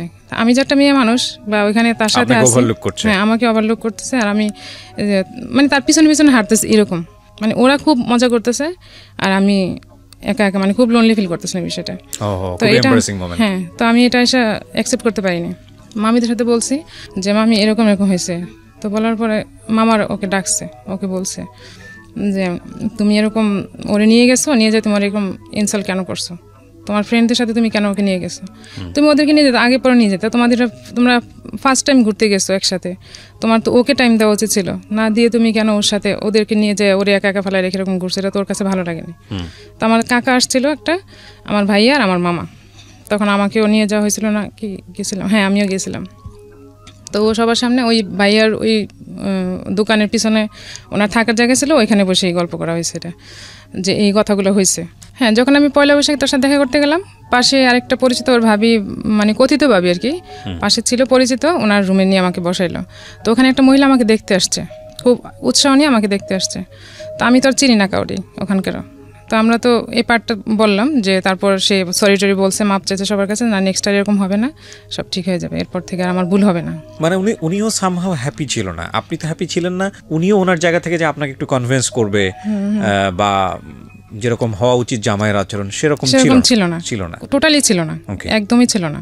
তারপর দেখে চলে গেল, তারপর তো সরি টরি বলা হয়ে গেছে, আর নেক্সট এরকম হবে না এরকম বলে, দেন তার মানে তাকে ভুলটা বলা হয়েছে, তোমার ভুলগুলো এরকম হয়েছে, ঠিক আছে আর হবে না। তো আমরা যে মেসে সবাই গেছি, পাশে যে কথাবার্তা হয়েছে তার মেসে অনেকেই জানছে এটা, যে ওর এখানে এরকম একটা ছোট বৈঠকের মতো হয়েছে, ওর একটু প্রবলেম হয়েছে। তো ওর যে মেসে বুয়া রান্না করতো, সেই বুয়া নাকি তাকে বলছে এই মেয়েকে তো তুমি রাখতে পারবে না, তোমার যেভাবে হোক তাকে আটকাইতে হবে তুমি যদি ওর সাথে সংসার করতে চাও। তখনও তার সাথে আমার কোনো রকম কোনো স্বামী স্ত্রী যে সম্পর্ক সেটা কখন হয়নি তার সাথে আমার কোনো রকম। তো প্রায় বিয়ের তো 15 দিন হয়ে গেছে, এটা 15 দিন হয়ে গেছে, আমি ঢাকায়, ও ঢাকায়, আর বাসায় আসার তার নিষেধ, সে বাসায় আসতে পারবে না। এরকম বলার পরে সে মাথার ভিতরে এটা নিচ্ছে যে আমাকে তো তাকে আটকাইতে হবে। তখন আর কিছু বলেনি। তো বিয়ের পরে সে তো আমাকে উঠাই নিবে আগে, তাদের বাড়িতে নিয়ে যাবে, দেন তারপর না তার ডিসিশন। যাই হোক, এখন বিয়ে হচ্ছে, সে আমাদের বাড়িতেও আসে নাই এর মধ্যে। আর বিয়ের পয়লা বৈশাখের পরে আরও 15 দিন, মেবি 15 দিন পরে সে একদিন ছুটি পাইছে অফিস থেকে। তো সে সম্ভবত ওই ঘটক ভাইয়াকে বলছে যে শ্বশুরবাড়িতে যাবে আমাকে নিয়ে। তো সে আমাকে বলছে যে আমাকে নিয়ে যাবে। তো আমাকে নিয়ে সে সেদিন মাসখানেক পরে আর কি বিয়ের, তো আমাদের বাড়িতে আসছে। সেদিন আসার পরে সে ছিল 2 দিন বাসায় থাকার পর, তার যখন ছিল তখন আমি বাড়িতে চলে আসছি একবারে, আর তখন আর ঢাকায় যাচ্ছি না, বাড়িতে চলে আসছে, কারণ প্রতি সপ্তাহে এখানে আসবে, ছুটি পাইলে সে আমাদের বাড়িতে আসবে। মানে সেরকম বলে নাই, তো সবাই চাচ্ছে এরকম আসুক, যেহেতু বিয়ে এখন উঠায় নিতে পারতেছে না, তাহলে এখন কি করবে, সে একটা প্রিপারেশনের দরকার উঠায় নেওয়ার জন্য। তো আমি বাড়িতেই রয়ে গেলাম, সে প্রতি বৃহস্পতিবার যাচ্ছে, এরকম প্রতি সপ্তাহে যাচ্ছে। পরে একদিন হঠাৎ করে ও চলে যাওয়ার পর আমি আমার বিছানার বালিশের নিচে একটা চিঠি পাই। চিঠিতে লেখা ছিল আমার নাম, মানে শিরোনামে আমি ছিলাম, মানে আমার নামটাই ছিল, কিন্তু ভিতরে যে কথাবার্তা সেগুলো আমার সাথে যায় না। কি লেখা ছিল? মানে সেরকম লেখা ছিল যে তার সাথে একটা মানে ব্রেকআপ হলে যেরকম কথাবার্তা হয় না, সেরকম কথাবার্তা লেখা, যে আমি তোমাকে এরকম পছন্দ করতাম, এই করতাম সেই করতাম, যে তুমি আমার সাথে এরকম করো আমি বুঝতে পারিনি, এরকম লেখা। আর যখন আমি চিঠিটা ও যাওয়ার পর বিছানা গুছাইতে গেছে, তখন যখন দেখলাম, তখন আমি এটার বুঝতে পারলাম না যেটা কাকে লেখা। লেখা তো আমার নাম, কিন্তু তার সাথে আমার রিলেশন তো এরকম না। তার সাথে আমার স্বাভাবিক সম্পর্ক, সে নাস্তা টাস্তা করে সকালবেলা খেয়ে দিয়ে তারপর বাসায় থেকে বের হলো। তো আমি তখন তো মোবাইল নেই যে তার সাথে আমি যোগাযোগ করবো বা কিছু বলবো বা জানতে চাইবো যেটা কার চিঠি। তো যখন ও যখন ফোন দিয়েছে, তখন আমি ওকে জানতে চাইছি যেটা চিঠি পাইছে এটা কার। পরে বলতেছে কোন জায়গায় পাইছে, আমি বলছি বিছানায় ছিল।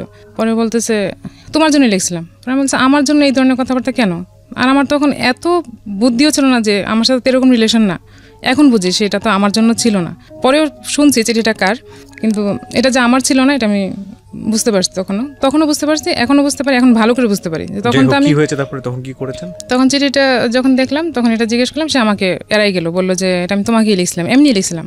আপনার নাম ছিল চিঠি? হ্যাঁ, চিঠির মধ্যে আমার শুরুতে আমার নাম ছিল। এখানে কারণ আছে, আমি বলবো পরে। ওকে, আচ্ছা, যাই সামনের দিকে। তো এটা আমার নাম দিয়ে লেখা, এরকম লেখা ছিল। এর মধ্যে তো আর সে উঠায় নিয়ে আসতে পারতেছে না আমাকে, 9 মাস হয়ে গেল অলরেডি আমাদের বাড়িতে। তবে আমার ফুপু একদিন বলে বসছিল ওর সামনে যে তোমার বাপের কি টাকা নাই, আমার বাস্তিরে উঠায় নিতে পারতেছো না। মানে আমার ফুপুটা একটু সহজ সরল টাইপের, অত শিক্ষিত না, তো বলে ফেলাইছে ওর সামনে। আর এটা নিয়ে ওর যখন বলছে তখন ও খুব মাইন্ডে লাগছে, তার ইগোতে লেগেছে। এটা ওর ফ্যামিলি তো বলছে, বলার পর এটা নিয়ে ওর বাবা খুব মোটামুটি রাগ হয়েছে। আর ওর বাবার কথা ছিল যে আমি করবো না, তোমাদের বিয়ে শাদীর জন্য আমি কারো টাকা পয়সা দিব না, দিতে পারবো না, যার যার বিয়ে শাদীর টাকা সে জোগাড় করবা। এখন কি হবে, এখন তো তার সেরকম বিয়ের পর থেকে সে চাকরিও ঠিক মতো করতে পারতেছে না, মানে করতে পারতেছে না, সে করে না ঠিক মতো চাকরি বাকরি। তো 2 দিন করে তো 4 দিন থাকে না এরকম। আর সে টাকাও জোগাড় করতে পারতেছে না, বউ কীভাবে নিবে?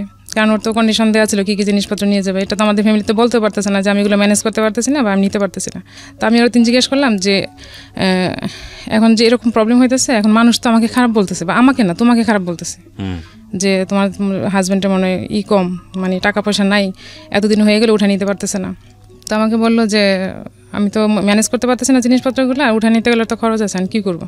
তো আমি আমার মায়ের সাথে বুদ্ধি করলাম যে প্রেস্টিজ বাঁচানোর জন্য, যে আমার যে বিয়ের আগে যে গোলগুলো ছিল সেগুলো আমি কি করলাম, সব আমি আর আমার মা মিলে, এটা কিন্তু কেউ জানে না, আমার মা ছাড়া এখনও জানে না। তো আমি আর আমার মা মিলে ওই জিনিসগুলো বললাম যে আমি তাহলে বিয়ের জিনিসগুলো এটা দিয়ে বানাইতে বলি, ওরে আমি বানাই। আমি আর আমার মা মিলে বললাম। পরে মা বললো ঠিক আছে, তাহলে তোমারই তো, তাহলে তুমি করো না। সরি, এর মধ্যে একটা কথা, উঠায় নিয়ে যাওয়ার আগে একটা কোরবানি ঈদ আসছে লাস্ট। আমার তো এপ্রিলে বিয়ে হয়েছে, তারপর কোরবানি ঈদ যখন আসলো প্রায় 9 মাসের কাছাকাছি তখন। তো এখন ঈদে যদি আমি এখানে থাকি তাহলে মানুষ ভাববে কি রকম একটা ভাববে, এই মানুষের ভাবাটাই অনেক কাল হয়ে গেছে আসলে।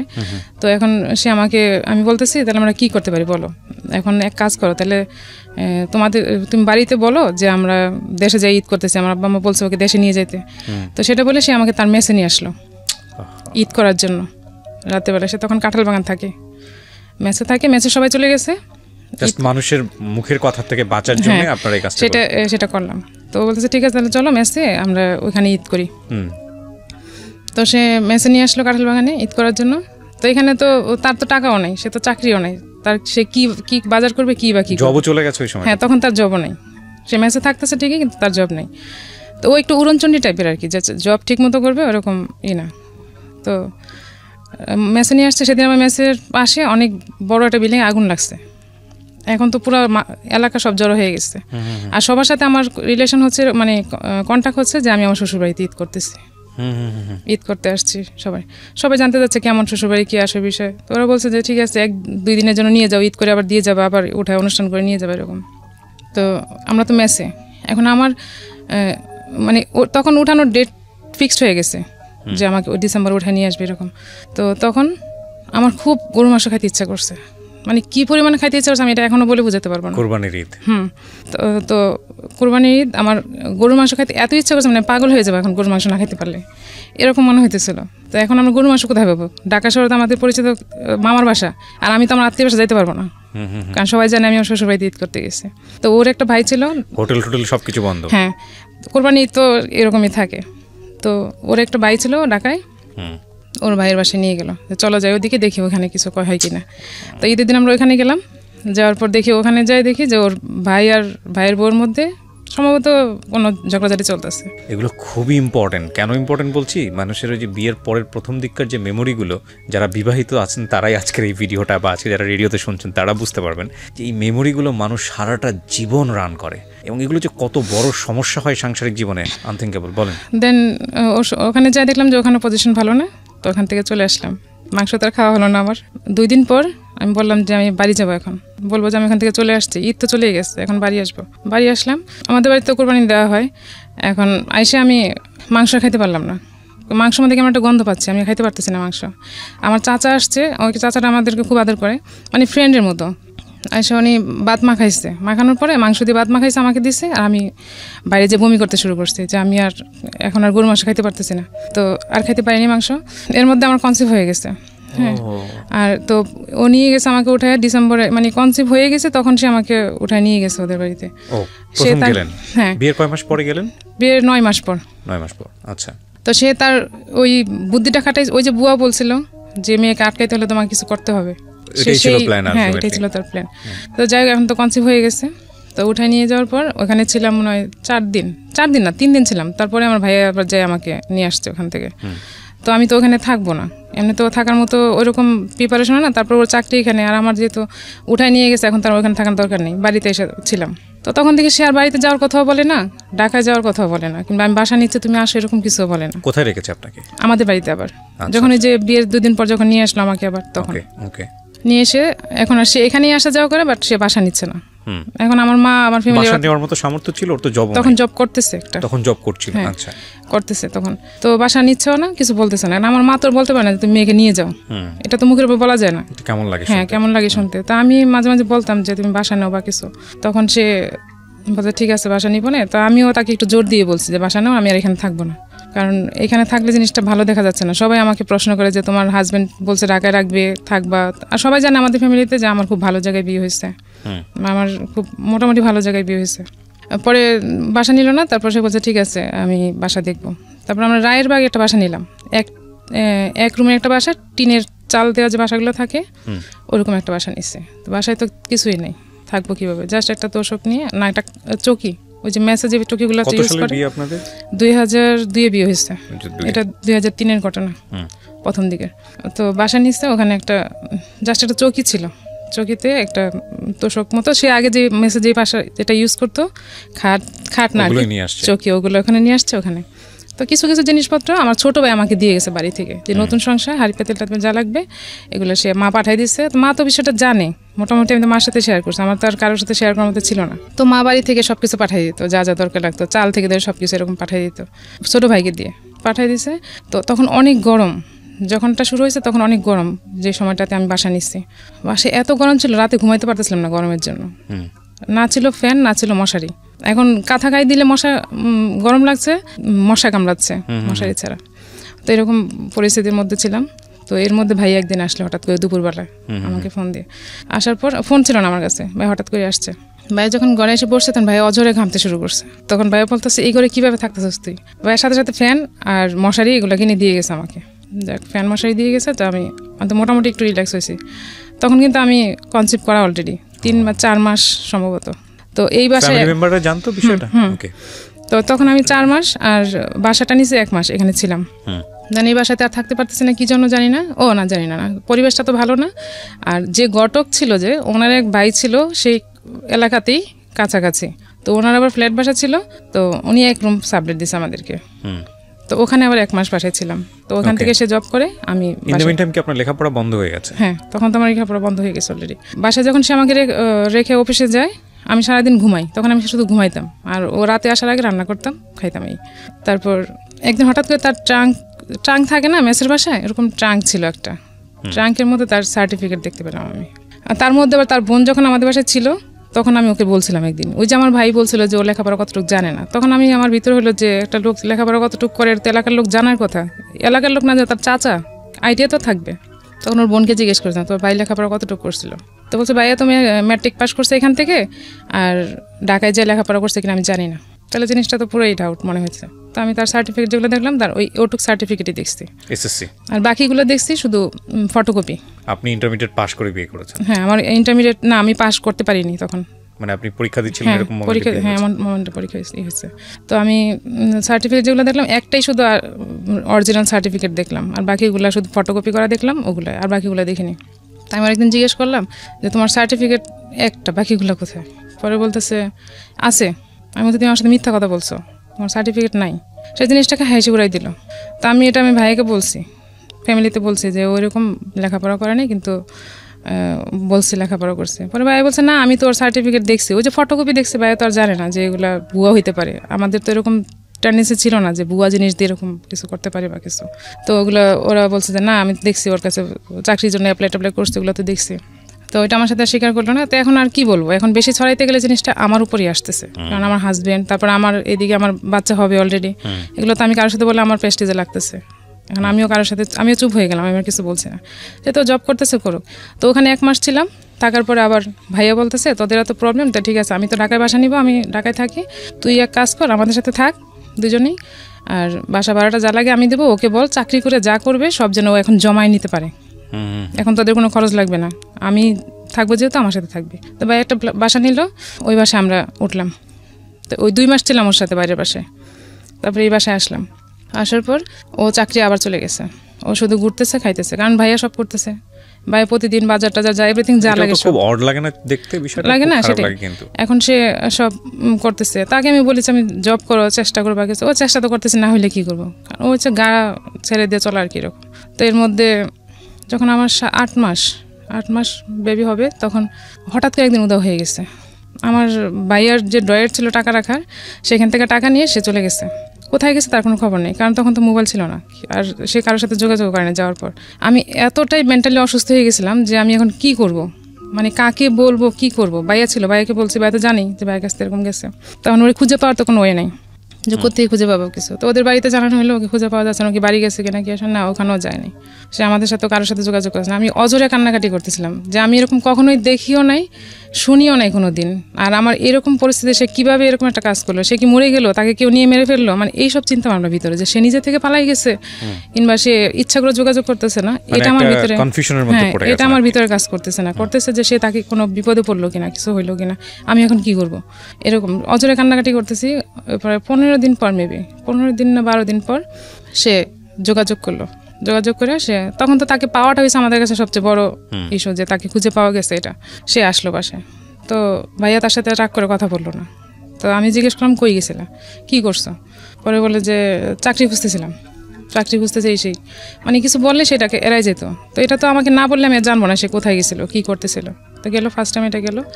তারপর আমার মেয়ে হলো, সিজারও হলো মেয়ে। তারপর মেয়ে হওয়ার পরে তার কাছে, তখন তো তার কাছে কোনো টাকা পয়সা নেই, চাকরিও নেই, সব কিছু আমার ভাইয়া করলো আর মামা করলো, মানে হসপিটাল যত খরচ আসছে এভরিথিং সব কিছু করলো, ইভেন তাকে গাড়ি ভাড়া পর্যন্ত আমরা ফ্যামিলি থেকে দেওয়া হয়েছে। তো সব কিছু করার পর ওদের ফ্যামিলি থেকে যেদিন আমি হসপিটালে ভর্তি হব, সেদিন আমি ওর ফ্যামিলিতে সবাইকে বলছি যে আমার জন্য দোয়া করতে, কিংবা কী হবে আমি তো জানি না, কী হইতে পারে না হইতে পারে। ওরকম মোমেন্টে আমি দোয়া নেওয়ার জন্য সবাইকে ফোন দিছি। ফোন দেওয়ার পর ঠিক আছে যাও, কথাবার্তা হয়েছে। কিন্তু হসপিটালে থাকা অবস্থায় আমি যে কয়েকদিন ছিলাম, একটা লোক আমাকে একটা ফোন দেয়নি যে তুমি কেমন আছো, কী আসো এই বিষয়, বা বাচ্চা কেমন আছে, তোমার শরীর কেমন আছে, কেউ না। ওর সাথে কথা হয়েছে হয়তো বা, আমি জানি না, ও ফোন দিলে হয়তো কথা হয়েছে, বলে যে কথা হয়েছে, জানাইছি বাড়িতে। তো যা কথা হয়েছে, এখন ওরা আর আসে না কেউ দেখতে, যে মেয়ে হয়েছে নাতিন হয়েছে যাই দেখতে যাই। তো আমার কাছে মনে মনে ভাবছি যে আমার শ্বশুর মেয়ে পছন্দ করে না, সম্ভবত ওর মেয়ে হয়েছে দেখে সে খুশি না, সেজন্য বোধহয় আসে না। তো আমি বাসায় আসার পর বললাম যে ওনারা কেন আসে না, সবাই তো প্রশ্ন করে যে দাদা দাদি কেন আসতেছে না দেখার জন্য। তো বলতেছে বাড়িতে ঝামেলা, লোক থাকার লোক নাই, কিছু না, এখন ওরা তো গরু টরু পালে, এই জন্য আসতেছে না। আচ্ছা আসবে না পরে। তো এরকম করতে করতে ওর দাদি আসলো, মানে আমার শাশুড়ি আসলো সম্ভবত 3 মাস পর, এরকমই হবে, 2.5-3 মাস পর, আমার ঠিক মনে নেই। আসার পর সে ছিল উনি ছিল আমাদের বাসায়, তখনও সে আমাদের বাসা থেকে থাকতেছে। এর মধ্যে সে আবার একদিন পালাই গেছে, ওর মা থাকা অবস্থায় আবার চলে গেছে কোথায়। এখন আমার শাশুড়িও কাঁদে, আমিও কাঁদি, মানে একই অবস্থা। শাশুড়ি বলতেছে আমি তো আগে ভাবতাম যে হয়তো তোমার সাথে ঝগড়া টগড়া করে গেছে বা কিছু হয়েছে আগে যখন গেছে, কিন্তু এখন তো দেখলাম সে ভালো মানুষ, ঘর থেকে গেল, এখন কেন এরকম করতেছে, কী জন্য গেল, কোথায় গেল, কোনো খোঁজখবর পাওয়া যাচ্ছে না। মানে আমি তাহলে এক কাজ করি, বাড়ি যাই আমি কবিরাজ টবিরাজ দেখি যে ও কোথায় আছে, কিছু পাওয়া যায় কিনা, মানে হঠাৎ করে হারিয়ে যাচ্ছে। হ্যাঁ এরকম যায়। তো এই যে কান্নাকাটি করি, খুঁজে পাওয়া যাচ্ছে না, ফোন টোন নাই। তো এর মধ্যে আবার সে একজনকে বলল যে ফোন দিয়ে বলল যে আমার সাথে কন্ট্যাক্ট করার জন্য, যাতে আমি তাকে খুঁজে নিয়ে আসি। তার একটা পাওয়ার থাকবে যে আমি তাকে খুঁজে নিয়ে আসছি, ঠিক আছে। তো আমি আর আমার ছোটো ভাই আর আমার মেয়ে ছোট তখন, তাকে নিয়ে আমি গেলাম তাকে নিয়ে আসতে। তো সে নাকি ওখানে একটা জায়গায় মেসে ছিল, থাকার পর তাকে ওখান থেকে নিয়ে আসলাম যে তুমি এখানে কেন ছিল, যে জব টব খুঁজতেছিলাম, পাচ্ছি না, এখন চলতে পারতেছি না কি, মানে যখন পিঠ দেওয়ালে ঠিক আছে আর চলতে পারে না, তখন সে বাসায় চলে আসে। তখন সে বাসায় নিয়ে আসলাম, আবার সে বাসায় আসলো, আবার একটা জব নিল, জব করতেছে। করার পর এখন আমার মা আসছে একদিন। তো আমার মা আবার গ্রামীণ ব্যাংক থাকে না, গ্রামে যে এনজিও থেকে টাকা লোন নেয়, ওরকম থেকে ওখান থেকে 20,000 টাকা উঠাইছে, উঠায় নিয়ে আসছে। পরের দিন আমার বাসায় আসছে, কাকে যেন টাকাটা দিব, তা মা আর বাড়িতে রেখে আসে নাই, কেউ ছিল না বাড়িতে, টাকাটা নিয়ে আমাদের বাড়িতে আসছে। নিয়ে আসার পর মা আমার কাছে দিছে ব্যাগটা, যে তুমি রাখো এটা ব্যাগে, পরে আমি যাওয়ার সময় আবার নিব। তা আমি মার ব্যাগটা সই ওয়ার্ড্রোবের সাইডে যে পার্ট থাকে ওইটার মধ্যে ঝুলাই রাখছি ভিতরে। তো ভালো মানুষ, সকালে নাস্তা খাইছে, খাওয়া দাওয়ার পর বেরোয় গেছে। হঠাৎ করে কেন জানি মনে হয়েছে আমার যে ব্যাগটা দেখি, তো সাথে সাথেই ও যাওয়ার পর হাত দিয়ে দেখি টাকা নেই, সে টাকা নিয়ে আবার চলে গেছে। তো সাথে সাথে আমি পায়ে স্যান্ডেল নাই, কিচ্ছু নেই, আমি দৌড়ায় রাস্তায় গেছি। যাওয়ার পর দেখি ওই রাস্তায় ও নাই। দুইটা রাস্তা, যে ও তো কোন দিক থেকে অফিসে যাবে, হয় দুইটা রাস্তা দুই দিকের একদিক থেকে যাবে, তো আমি উল্টা দিয়ে গেছি, যাই দেখি যে ওইখানে নাই। পরে ফিরে আবার আমি একদম দৌড়ে এসে আবার আরেকটা জায়গায় আসছি, আমার বাসার কাছে যে জায়গাটা, ওখানে আসছি। এসে দেখি সে ওখানে বাসে উঠবে দাঁড়িয়ে আছে। তারপর আমি ওরে ধরে নিয়ে আসলাম বাসায়। আসার পরে মা বলতেছে তোমাকে আমি এখন পিটাবো, মারবো। মা অনেক রেগে গেছে যে তুমি এগুলো কী শুরু করছো, কী হয়েছে তোমার, তুমি এরকম টাকা টোকা নিয়ে তুমি পালাই যাও কদিন পর এগুলো কোন ধরনের সিস্টেম। তো সে কিছু বলে নাই, সে বলতেছে ও ভাবছে এটা আমার টাকা, তাই সে আমার কাছ থেকে নিয়ে গেছে। কারণ সে 4-5 দিন আগে বেতন পাইছে, আমাকে টাকা দিয়েছে, বেতনের টাকা, সেই টাকা ভাবছে। এটা সত্য না, এটা সত্যই। সে ভাবছে আমার টাকা, সে টাকা নিয়ে যায়, যার টাকাও সে তো আমাকে দিছে, আমাকে দিলে আমার টাকা তো সে দিছে, তার তো না বলে নিয়ে যাওয়ার কোনো রাইট নেই এখান থেকে, সে তো চুরি করে নিয়ে গেছে এটা। তো নিয়ে চলে গেছে, কিন্তু সে আমাকে এত টাকা দেয় না যে সে এত টাকা নিয়ে গেছে। সে ভাবছে যে এটা আমার টাকা ছিল, 20,000 টাকা ছিল ওখানে। তো টাকা রাখা হয়েছে, যাক, তারপর আবার সে চলতেছে। এর মধ্যে ভাইয়া আগেই যখন বাসা নিছে তখনই আমাকে একটা মোবাইল কিনে দিচ্ছে। আমি লজ্জাজনক না যে শাশুড়ির ইয়ে থেকে সে টাকা চুরি করে, সেটা লজ্জাজনক, ভয়ঙ্কর লজ্জাজনক। আপনি দেখেন এখানে গল্পগুলো ভাবে বলা হচ্ছে, যে গল্পগুলো পুরো জীবনের গল্প, এখানে প্রায় এক যুগের সংসারের গল্প বা যাই বলি না কেন, এখানে খুব ছোট ছোট করে আনা হচ্ছে। এই ঘটনার প্রেক্ষাপটে একটা সংসারে কি হতে পারে, তাদের দৈনন্দিন জীবন আচরণ কি হতে পারে, এটা যারা সংসার করেছে সহজেই অনুমেয়, তো চিন্তা করার বিষয়। বাট এটাও ঠিক যে মানুষটা কেন পালিয়ে যাচ্ছে বারবার, সেটাও কিন্তু আমরা জানি না, সেখানেও একটা রিজন থাকতে পারে। এই জন্য সবসময় বলি আমি যে জীবন গল্পের একটা অনেক বড় দুর্বলতা বা সীমাবদ্ধতা হচ্ছে এটা একপাক্ষিক বলা। বেশিরভাগ সময়ই যে গল্পগুলো এখানে আসে সেটা একজন মানুষের বলা, যে মানুষটা চলে আসে ওই গল্প বলার প্রেক্ষাপটে, ওই মানুষটার যদি বক্তব্য সমানভাবে নেওয়া যায় তাহলে হয়তো এই বক্তব্যগুলোকে নিয়ে একটা অন্যরকম চিন্তাভাবনার সুযোগ তৈরি হবে। তো যাই হোক না কেন, একটা জিনিস কি, যে দিন শেষে গল্প বলার শেষে যে রেজাল্টটা দাঁড়ায়, সেই রেজাল্টটা আমাদেরকে অনেক বড় একটা শিক্ষা দেয় সুন্দর একটা জীবনযাপনের জন্য আমরা কি পথ বেছে নিতে পারি সেই জায়গাটাতে। জি বলেন। তারপর তো এরকম 3 বার যাওয়া হয়ে গেছে অলরেডি। জি। তো যাওয়ার পর যখন সে লাস্ট টাইম আসলো, তাকে আমি বারবার প্রশ্ন করতাম যে তুমি কোথায় যাও, কি জন্য যাও। তো সে বলে যে আমি নিজেও জানি না কেন যাই, কি করি, কোথায় যায়, সে আমাকে এক্স্যাক্টলি বলে না সে আসলে কোথায় যায়, কি করে। তো এর মধ্যে যখন বাসায় আসলো, তখন বাইরে একদিন কথায় বেরোলো যে ওই যে মেয়ে মহিলা যে আমাকে দেখতে আসছিল মেসে, বউ, যখন আমি ফার্স্ট টাইম গেছিলাম, আর চিঠি, সেই চিঠি ওই মহিলার, তার সাথে পারুল ছিল। হ্যাঁ, ওই মহিলার নাম ছিল পারুল। ওনার তখন 2টা বেবি, ওনার হাজব্যান্ড মারা গেছে, উনি একটা পরিচালকের ওয়াইফ, হ্যাঁ, ওনাকে মেরে ফেলা হয়েছে। তো ওর সাথে ওর ফিজিক্যাল রিলেশন ছিল, পরকীয়া ছিল ওর সাথে। তো এটা সে আমার সাথে স্বীকার করছে, পরে নিজে থেকেই বলছে যে সেদিন ওর নাম এরকম ছিল, ওর হাজব্যান্ড এরকম মেরে ফেলছিল, অনেক বড় পরিচালক ছিল, ওর সাথে আমার রিলেশন ছিল, ওর বাসায় আমি প্রায়ই যেতাম। তো এখন বলে আমি শুনে তার কিছু করতে পারছি না, বাট আমি শুনলাম। যেতাম মানে এটা কি বিয়ের আগের ঘটনা বলছে? হ্যাঁ, বিয়ের আগে তার সাথে সম্পর্ক ছিল। এখন বিয়ের পরেও সম্ভবত ছিল, কিন্তু আমি তার জানি না, এটা তো আমাকে পরে বলছে, সেটা নিয়ে বলার দরকার নেই, আমি তো জানি না। হ্যাঁ, তবে পরে ছিল যখন আমার মেয়েটা হয়, তখন সে নাকি তার বাসায় গেছিল, আমাকে বলছে পরে। তো এর মধ্যে তো 3-4 বার যাওয়া হয়ে গেছে। তো যাওয়া বাসায় যে একটা ফোন ছিল আমার, যে ফোনটা আমার ভাই আমাকে কিনে দিয়েছিল বাসায় ইউজ করার জন্য, সেই ফোনটা ওই চালাইতো বেশিরভাগ সময়। তো সে ফোন দিয়ে একটা বিজ্ঞাপন দিচ্ছে, বিজ্ঞাপন বলতে একটা ফোন আসছে হঠাৎ করে একদিন, মানে আমার পুরো স্টোরিটা আপনি আমাকে জানেন যে ঘটনাটা কি হয়েছে। হ্যাঁ, আমি বলি ওকে।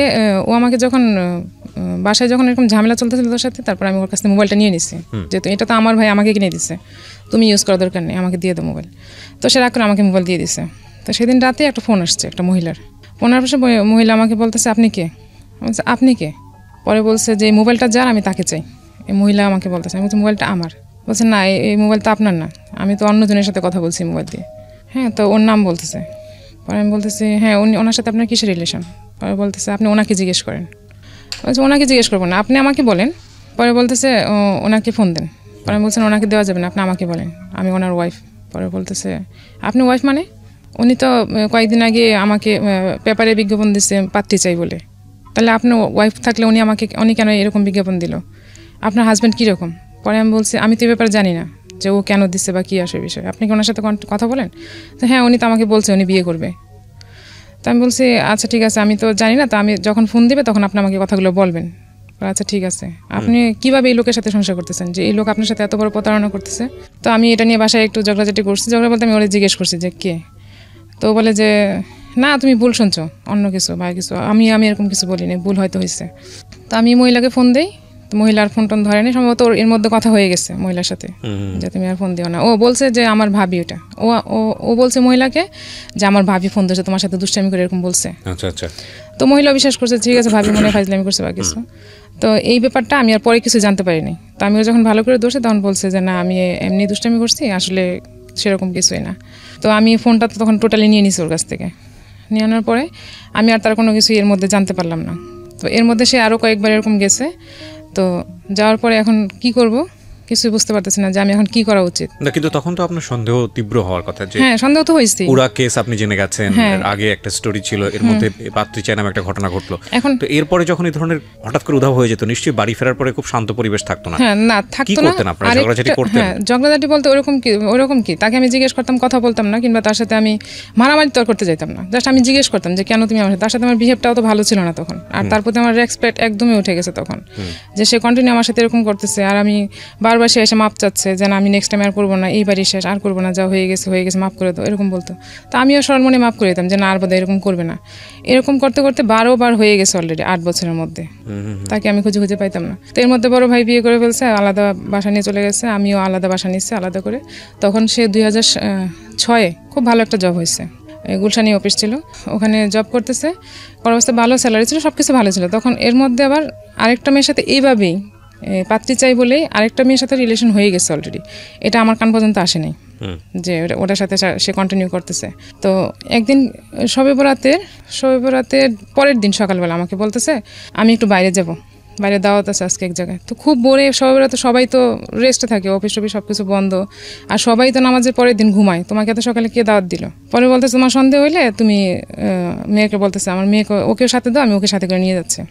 পরে আমি বলছি না ও যাবে না। বলছে তাহলে দাও, আমি নারায়ণগঞ্জ থেকে ঘুরে আসি, মানে আমাদের বাড়িতে যাবে, বলে ওকে নিয়ে ওইখান থেকে ঘুরে আসি। পরে আমি বলছি না তোমার এত সকালে কই যে আমাকে বলতে হবে কার বাসায় যাবে তুমি, কে তোমার দাওয়াত দিছে? তো সে আমাকে বলতেছে না এটা না কেউ দাওয়াত দিছিল, যাবো না তুমি দাও। তো এর মধ্যে সে শাওয়ারে গেছে, যাওয়ার পর আমি ওর ফোন আসছে একটা, ফোন আসার পরে আমি ফোনটা রিসিভ করে কথা বলিনি, চুপ করে আসছি।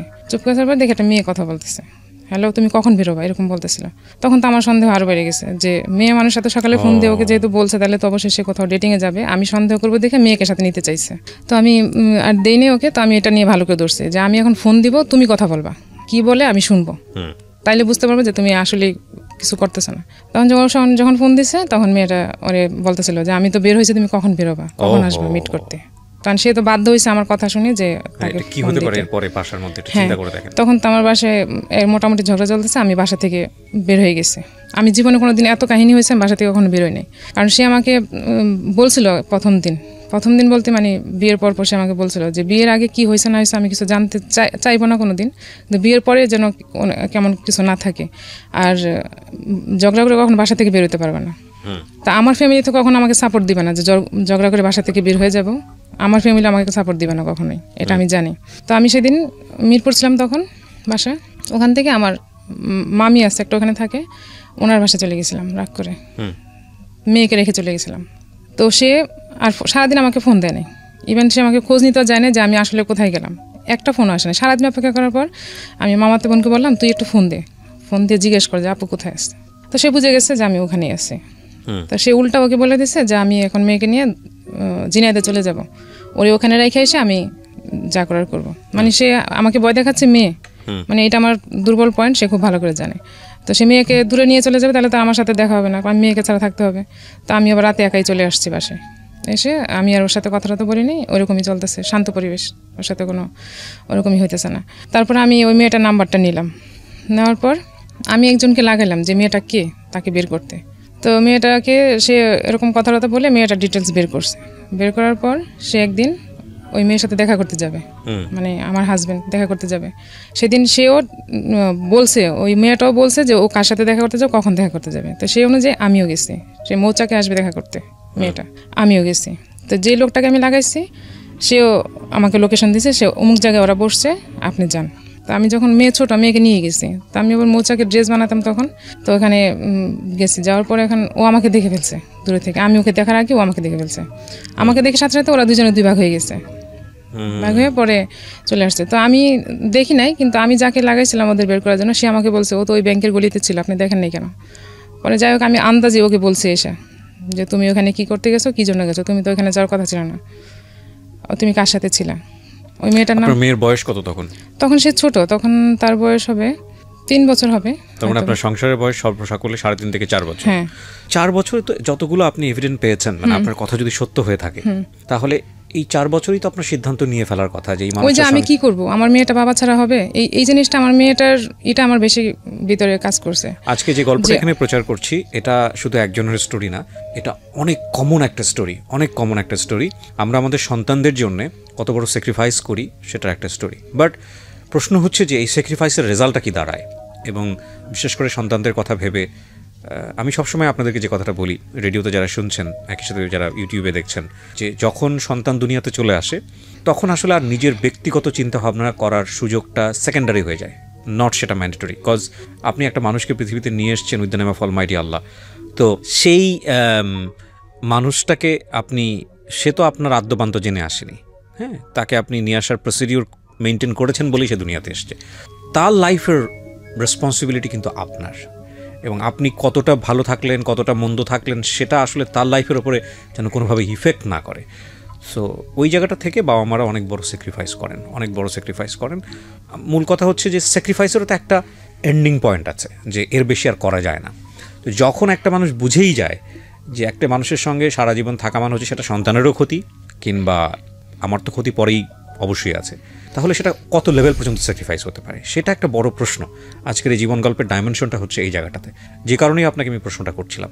বলুন, তারপর কি হলো? তারপর আমার চিন্তা এটাই ছিল যে আমার মেয়ে, ও যখন বাইরে থেকে আসতো, পায়ের শব্দ যখন পেত, সে দৌড়ে বুঝতে পারতো যে সে বাবা, খুব স্বাভাবিক, বাবা তো বাবা, সে অনেক দূর থেকে এটা বুঝতে পারতো, বলে যখন বুঝতে পারতো তখন সে দৌড়ে বাবা বলে চিল্লে বাইরে যেত। আর এই জিনিসটা আমার সবসময় ভিতরে কাজ করতো যে ও কাকে বাবা ডাকবে, এই জিনিসটা আমি মানতে পারতাম না। যখনই কোনো ডিসিশন নিতে চিন্তা করতাম তখনই ভাবতাম যে আমার মেয়েটা তো বাবা ছাড়া হবে, সে তো বাবা ডাকতে পারবে না।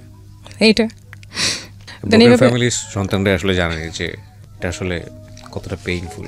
বাবা মায়ের মধ্যে সম্পর্ক যেটাই থাকুক না কেন, এটা তো আসলে তাদের জানার কথা না, কিন্তু বড় হয়ে ওঠার জায়গাটাতে আসলে বাবা এবং মা দুজনের খুবই প্রয়োজন একটা সন্তানের, এবং সেটা যারা বড় হয়েছে তারা আসলে ফিল করে যে এটা আসলে বাবার কোনো সাইডের কারণে যদি বাবা দূরে থাকে, কিংবা মার কোনো সাইডের জন্য যদি মা দূরে থাকে, সেটা সেই জায়গা থেকে তাদের প্রবলেম। কিন্তু কাঠামোগত দিক থেকে তো একজন বাবাকে প্রয়োজন হয় নিজের জীবনে, মাকে প্রয়োজন হয়। ছোটোবেলাটা বলি, বড়োবেলাটা বলি, যেটাই বলি না কেন, সেই জায়গায় যে মিসিং, প্রতিনিয়ত যে মিসিং। কোনো সন্তানের হয়তো বাবার প্রতি ভয়ঙ্কর ক্ষোভ থাকতে পারে, কোনো সন্তানের হয়তো মায়ের প্রতি ভয়ঙ্কর রকমের ক্ষোভ থাকতে পারে, কিন্তু ওই জায়গাটা তো ব্ল্যাঙ্ক। ওই ব্ল্যাঙ্ক জায়গাটা যে কত কষ্টকর, এটা যে বড় হয়েছে সেই হয়তো বা জানে। জি, আপনিও চিন্তা করছিলেন। হ্যাঁ, তারপর সে আবার তখন তো প্রায় 4 বছর মেয়ে, 3.5 বছর না, 4 বছর হয়নি তখনও, 3.5 বছর এরকম হবে। তো আমি ওকে একটা স্কুলে ভর্তি করলাম। এর মধ্যে ওই যে মেয়েটার কথা বললাম, মেয়েটার বাড়ি ছিল বরিশাল, সে নাকি ওখানেও গেছে। তার মানে যে যখন পালাইয়ে যাইতো, এটা আপনি কিভাবে ফাইন্ড আউট করলেন? সেই বলতো। আচ্ছা, পরবর্তীতে যখন সম্পর্কটা ইজি হতো, শুনলাম যে ওর সাথে এরকম রিলেশন ছিল, সে প্রায় ওখানে গেছে। তার মানে যখন সে পালায় যাইতো, সম্ভবত ও বাইরে যেয়ে ওরকম থাকতো আর কি। তো ওর সাথে হোটেলে ছিল একটা টাওয়াল ছিল, ওইটা সে নিয়ে আসছিল ওই মেয়ের, মানে হোটেল থেকে টাওয়াল নিয়ে, হোটেলের না, ওই মেয়ের ছিল ওইটা, সম্ভবত ভুলবশত নিয়ে আসছে না, কিভাবে নিয়ে আসছে আমি জানি না। তো একদিন যখন এটা নিয়ে প্রসঙ্গে কথা হচ্ছিল, তখন সে বললো যে এটা ওই মেয়ের। তো তোমার কাছে আসলো কি করে? তখন বললো যে এরকম সে হোটেলে ছিল ওর সাথে। তারপরে আপনি মার্সি করতেন শুধুমাত্র এই বাচ্চাদের কথা শুনেই মার্সি করতেন নাকি? আমি কি করব এখন, মানে ফ্যামিলিতে ফিরে যাওয়ার কোনো সুযোগ ছিল না? ফ্যামিলিতে সুযোগ ছিল না তা না, হয়তো আমি বললে হয়তো যাইতে পারতাম, কিন্তু আমি কি বলবো, মানুষকে বলবো কি, মানুষ কি বলবে, আমার বাচ্চাটা এরকম হবে, তার ভবিষ্যৎটা অন্ধকার হয়ে যাবে, তা কি করবো, আমি এখন কিছু করতে পারতেছি না, আমি ডিসিশন নিব কিভাবে? এবং একটা মেয়ের সবচেয়ে বড় যে মানে ব্যাকআপটা থাকা উচিত আমি মনে করি, যারা বাবা আছেন বা মা আছেন, আমি বলি এই কথাটা আপনাদেরকে বলতে চাই, রিকোয়েস্ট করতে চাই। ছেলেদের ক্ষেত্রে আমাদের সমাজে সবসময় আমরা যেটা দেখি যে ছেলে পড়াশোনা করবে, নিজের পায়ে দাঁড়াবে। একটা মেয়ের ক্ষেত্রে আমরা চিন্তা করি যে মেয়েটা পড়াশোনা করবে, একটা ভালো ছেলে দেখে বিয়ে দিয়ে দিব। বাট আমার ব্যক্তিগত ওপিনিয়ন, কোনো মেয়েকেই লেখাপড়া শিখিয়ে নিজের পায়ে দাঁড় করানোর আগ পর্যন্ত তার বিয়ে দেওয়া উচিত না। এটা আমার ব্যক্তিগত ওপিনিয়ন, আমি বলছি না যেটা আপনাকে মানতে হবে। আমি যত গল্প শুনেছি জীবন গল্পে, আমার কাছে মনে হয়েছে এই একটা জায়গায় যদি একটা মেয়ের মানে সাপোর্ট থাকতো, যে সে অর্থনৈতিকভাবে স্বাধীন, অর্থনৈতিকভাবে সে নিজের পায়ে দাঁড়াতে পেরেছে, তাহলে অনেকখানি সাপোর্ট, তার যৌক্তিক সাপোর্ট যেটা আমি বলি, অনেকখানি যৌক্তিক ডিসিশন নেওয়ার সুযোগ তার হয়। আনফর্চুনেটলি আমাদের সমাজের অধিকাংশ মেয়েরা এই একটা জায়গার কারণে সিদ্ধান্ত নিতে পারে না। কারণ সে তার সন্তান মানুষ করবে কীভাবে? সে যে ফ্যামিলিতে ফিরে যাবে, কারোর ওপর তো বোঝা হবে না। আছে লেখাপড়া, বিয়ের সঙ্গে সঙ্গে লেখাপড়াও তো বন্ধ হয়ে গেছে। এবং এটা যে কত ভয়ঙ্করতম স্যাক্রিফাইস, কত ভয়ঙ্করতম যুদ্ধ প্রত্যেকটা মোমেন্টে সংসারের মধ্যে। যে মানুষটাকে আমি পছন্দ করি না, থাকতেই পারে, এমন হতে পারে ওনার হাজব্যান্ডের জায়গা থেকে ওনার প্রতি 100টা কমপ্লেন আছে, বাট প্রবলেম যে দুজনের জায়গা থেকেই ছিল, এটা তো সত্য। দেখেন, একটা মানুষকে আপনি পছন্দ করেন না, তারপরও ঘন্টার পর ঘন্টা, মাসের পর মাস ওই মানুষের সঙ্গে থাকতে হচ্ছে, আপনাকে থাকতে বাধ্য করা হচ্ছে, because of this and this is not life. Definitely this is not life. তারপর কি হলো? তারপর যখন ওই মেয়ের সাথে সম্পর্কটা অনেক ডিপলি চলে গেছে, তখন এটা নিয়ে আমার ফ্যামিলিতে মানে ওর সাথে আমার অনেক ঝগড়া হচ্ছিল তখন, মানে খুবই খারাপ অবস্থা চলে আসছে তখন, যে আর তো সহ্য করা যাচ্ছে না, তুমি এরকম করতেছো, এটা আমি আর নিতে পারতেছি না।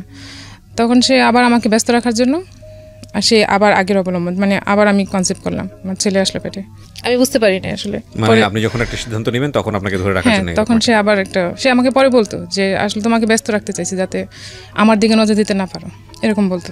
তো যাই হোক, ছেলে কনসেপ্ট করার সাথে সাথে আবার সে তারও একটা ভালো জব হলো তখন, একদম সেই মাসেই তার একটা ভালো জব হয়েছে, একটা ফরেন বাইংয়ে জব করতো তখন, অফিস থেকে গাড়িটাই সব কিছু দেওয়া হয়েছে, তার এক্সপিরিয়েন্সের উপর তার জবটা হয়ে গেছে। তো ওখানে ভালো চলতেছিল, খুবই ভালো ছিল তখন 2 বছর, কিন্তু ওই মেয়েটার সাথে কন্টিনিউ ছিল তার। আমি হয়তো কখনো জানতাম, কখনো জানতাম না, বুঝতে পারিনি, কিন্তু আমি তখন তো ব্যস্ত, সন্দেহ করতেন, তীব্র সন্দেহ করতেন, সন্দেহ তার ভিতরে ছিল। কিন্তু যখন একটা পর্যায়ে সে মোটামুটি জব করতেছে, সবকিছু করতেছে, তখন আমার এত সন্দেহ ছিল না তার প্রতি। মানে আমি তাকে বিলিভ করতাম এইভাবে যে না, সে ভুল করছে, ক্ষমা চাইছে, বাস সে ঠিক হয়ে গেছে, এরকম করে করে আমার সবগুলোই ভুল হয়েছে তার। তো তখন আমার 2টা বাচ্চা, আমি 2টা বাচ্চা নিয়ে ব্যস্ত। তখন সে আবার অফিস থেকে ভালো সাপোর্ট ভালো হচ্ছিল, সব কিছু ভালো। তখন সে গাড়ি কিনলো একটা অফিসে, গাড়ি কিনে গাড়ি ভাড়া দিল, যে ওর অফিসের গাড়ি দিয়ে আমরা চলাফেরা করি, আর ছুটির দিন আমাদের গাড়ি আমাদের থাকে, আর এমনিতে ভাড়া দিয়ে রাখছি। অর্থনৈতিক অবস্থা তো ভালোই ছিল, আমার আর কোনো টেনশন হচ্ছিল না। মেয়ে স্কুলে ভর্তি হলো তখন, ছোট প্লেতে ভর্তি হয়েছে কেবল, আর ছেলেটা অত মাত্র হাঁটেও না তখন, ছোট। এর মধ্যে একদিন হঠাৎ করে সে কী প্রিপারেশন নিয়েছে আমি জানি না, বাসা চেঞ্জ করতে বললো। বাসা চেঞ্জ করে পাশেই একটা বাসা নিলাম, তখন আমি রামপুরাতে ছিলাম, পাশে একটা বাসা নিলাম। তো বাসা নেওয়ার পর তার ভাই ছিল ঢাকায় তখন, বড় ভাই, মানে আমার ভাসুর ঢাকায় ছিল। উনি দেখলাম হঠাৎ করে আমাকে মানে মাসের বাজার একসাথে করতেছে, সব বাজার টাজার করে নিয়ে আসছে। তো আমি বলতেছি এত বাজার একসাথে কেন? তো আমার হাজব্যান্ড বলতেছে আমি কয়দিনের জন্য অফিসে বাইরে যাব, বাজার টাজার করতে পারবো না, তাই তোমার সব বাজার একসাথে করে দিয়ে যাচ্ছে। ওকে, ঠিক আছে। তো সে কী করলো, তার যে বস অফিসের, তো সে ব্যাংকে তাকে চেক দিল ব্যাংক থেকে টাকা ওঠানোর জন্য। সম্ভবত এটা 14 লাখ টাকা হবে, মেবি না 9 লাখ টাকা, আমি ঠিক জানি না, অ্যাকচুয়াল টাকা কত জানি না, কিন্তু অফিস থেকে বলা হয়েছে 14 লাখ, আর ও বলছে 9 লাখ টাকা। ওকে চেক দিছে, সে গাড়িতে করে গেছে ব্যাংকে, যাওয়ার পর সে টাকা উঠায়, সে ওই ব্যাংকের ওই দরজাতে না বেরোয়, অন্য গেট দিয়ে বেরোয়, সে অন্য জায়গায় চলে গেছে। এটা আমি আর বুঝতে পারিনি যে সে এই ধরনের কাজ করতে সে যাচ্ছে, আর তার ভাই তাকে হেল্প করতেছে, বড় ভাই। যে পরে ও রাতে বাসায় আসে না, হঠাৎ করে আমি তাকে ফোন দিই, ফোন বন্ধ, যে তুমি কই, আমি কীভাবে খুঁজবো? তার অফিসে তো খুঁজবার কোনো ব্যবস্থা আমার কাছে নেই, ফোন নাম্বারটা আমার এরকম ছিল না। অফিসে একদিন গেছি আমি, বাট আমি ফোন নাম্বার আমার কাছে নেই। তো তার ভাই বলে না, পরের দিন ওকে অফিস থেকে আমাদের বাসায় খুঁজতে আসছে, ওই বাসায়, আগের যে বাসায় ছিলাম সেই বাসায়। ভালো চলতেছে, সবাই জানে আমি গাড়িতে করে বাড়িতে যাই, খুব ভালো আছি, কিন্তু আমাকে দেখলে কেউ বিশ্বাস করতে চায় না যে আমি অনেক ভালো আছি, কারণ আমি তখন অনেক অন্যরকম হয়ে গেছিলাম, মানে খুব একদম শুকায় অনেক চিকন হয়ে গেছিলাম।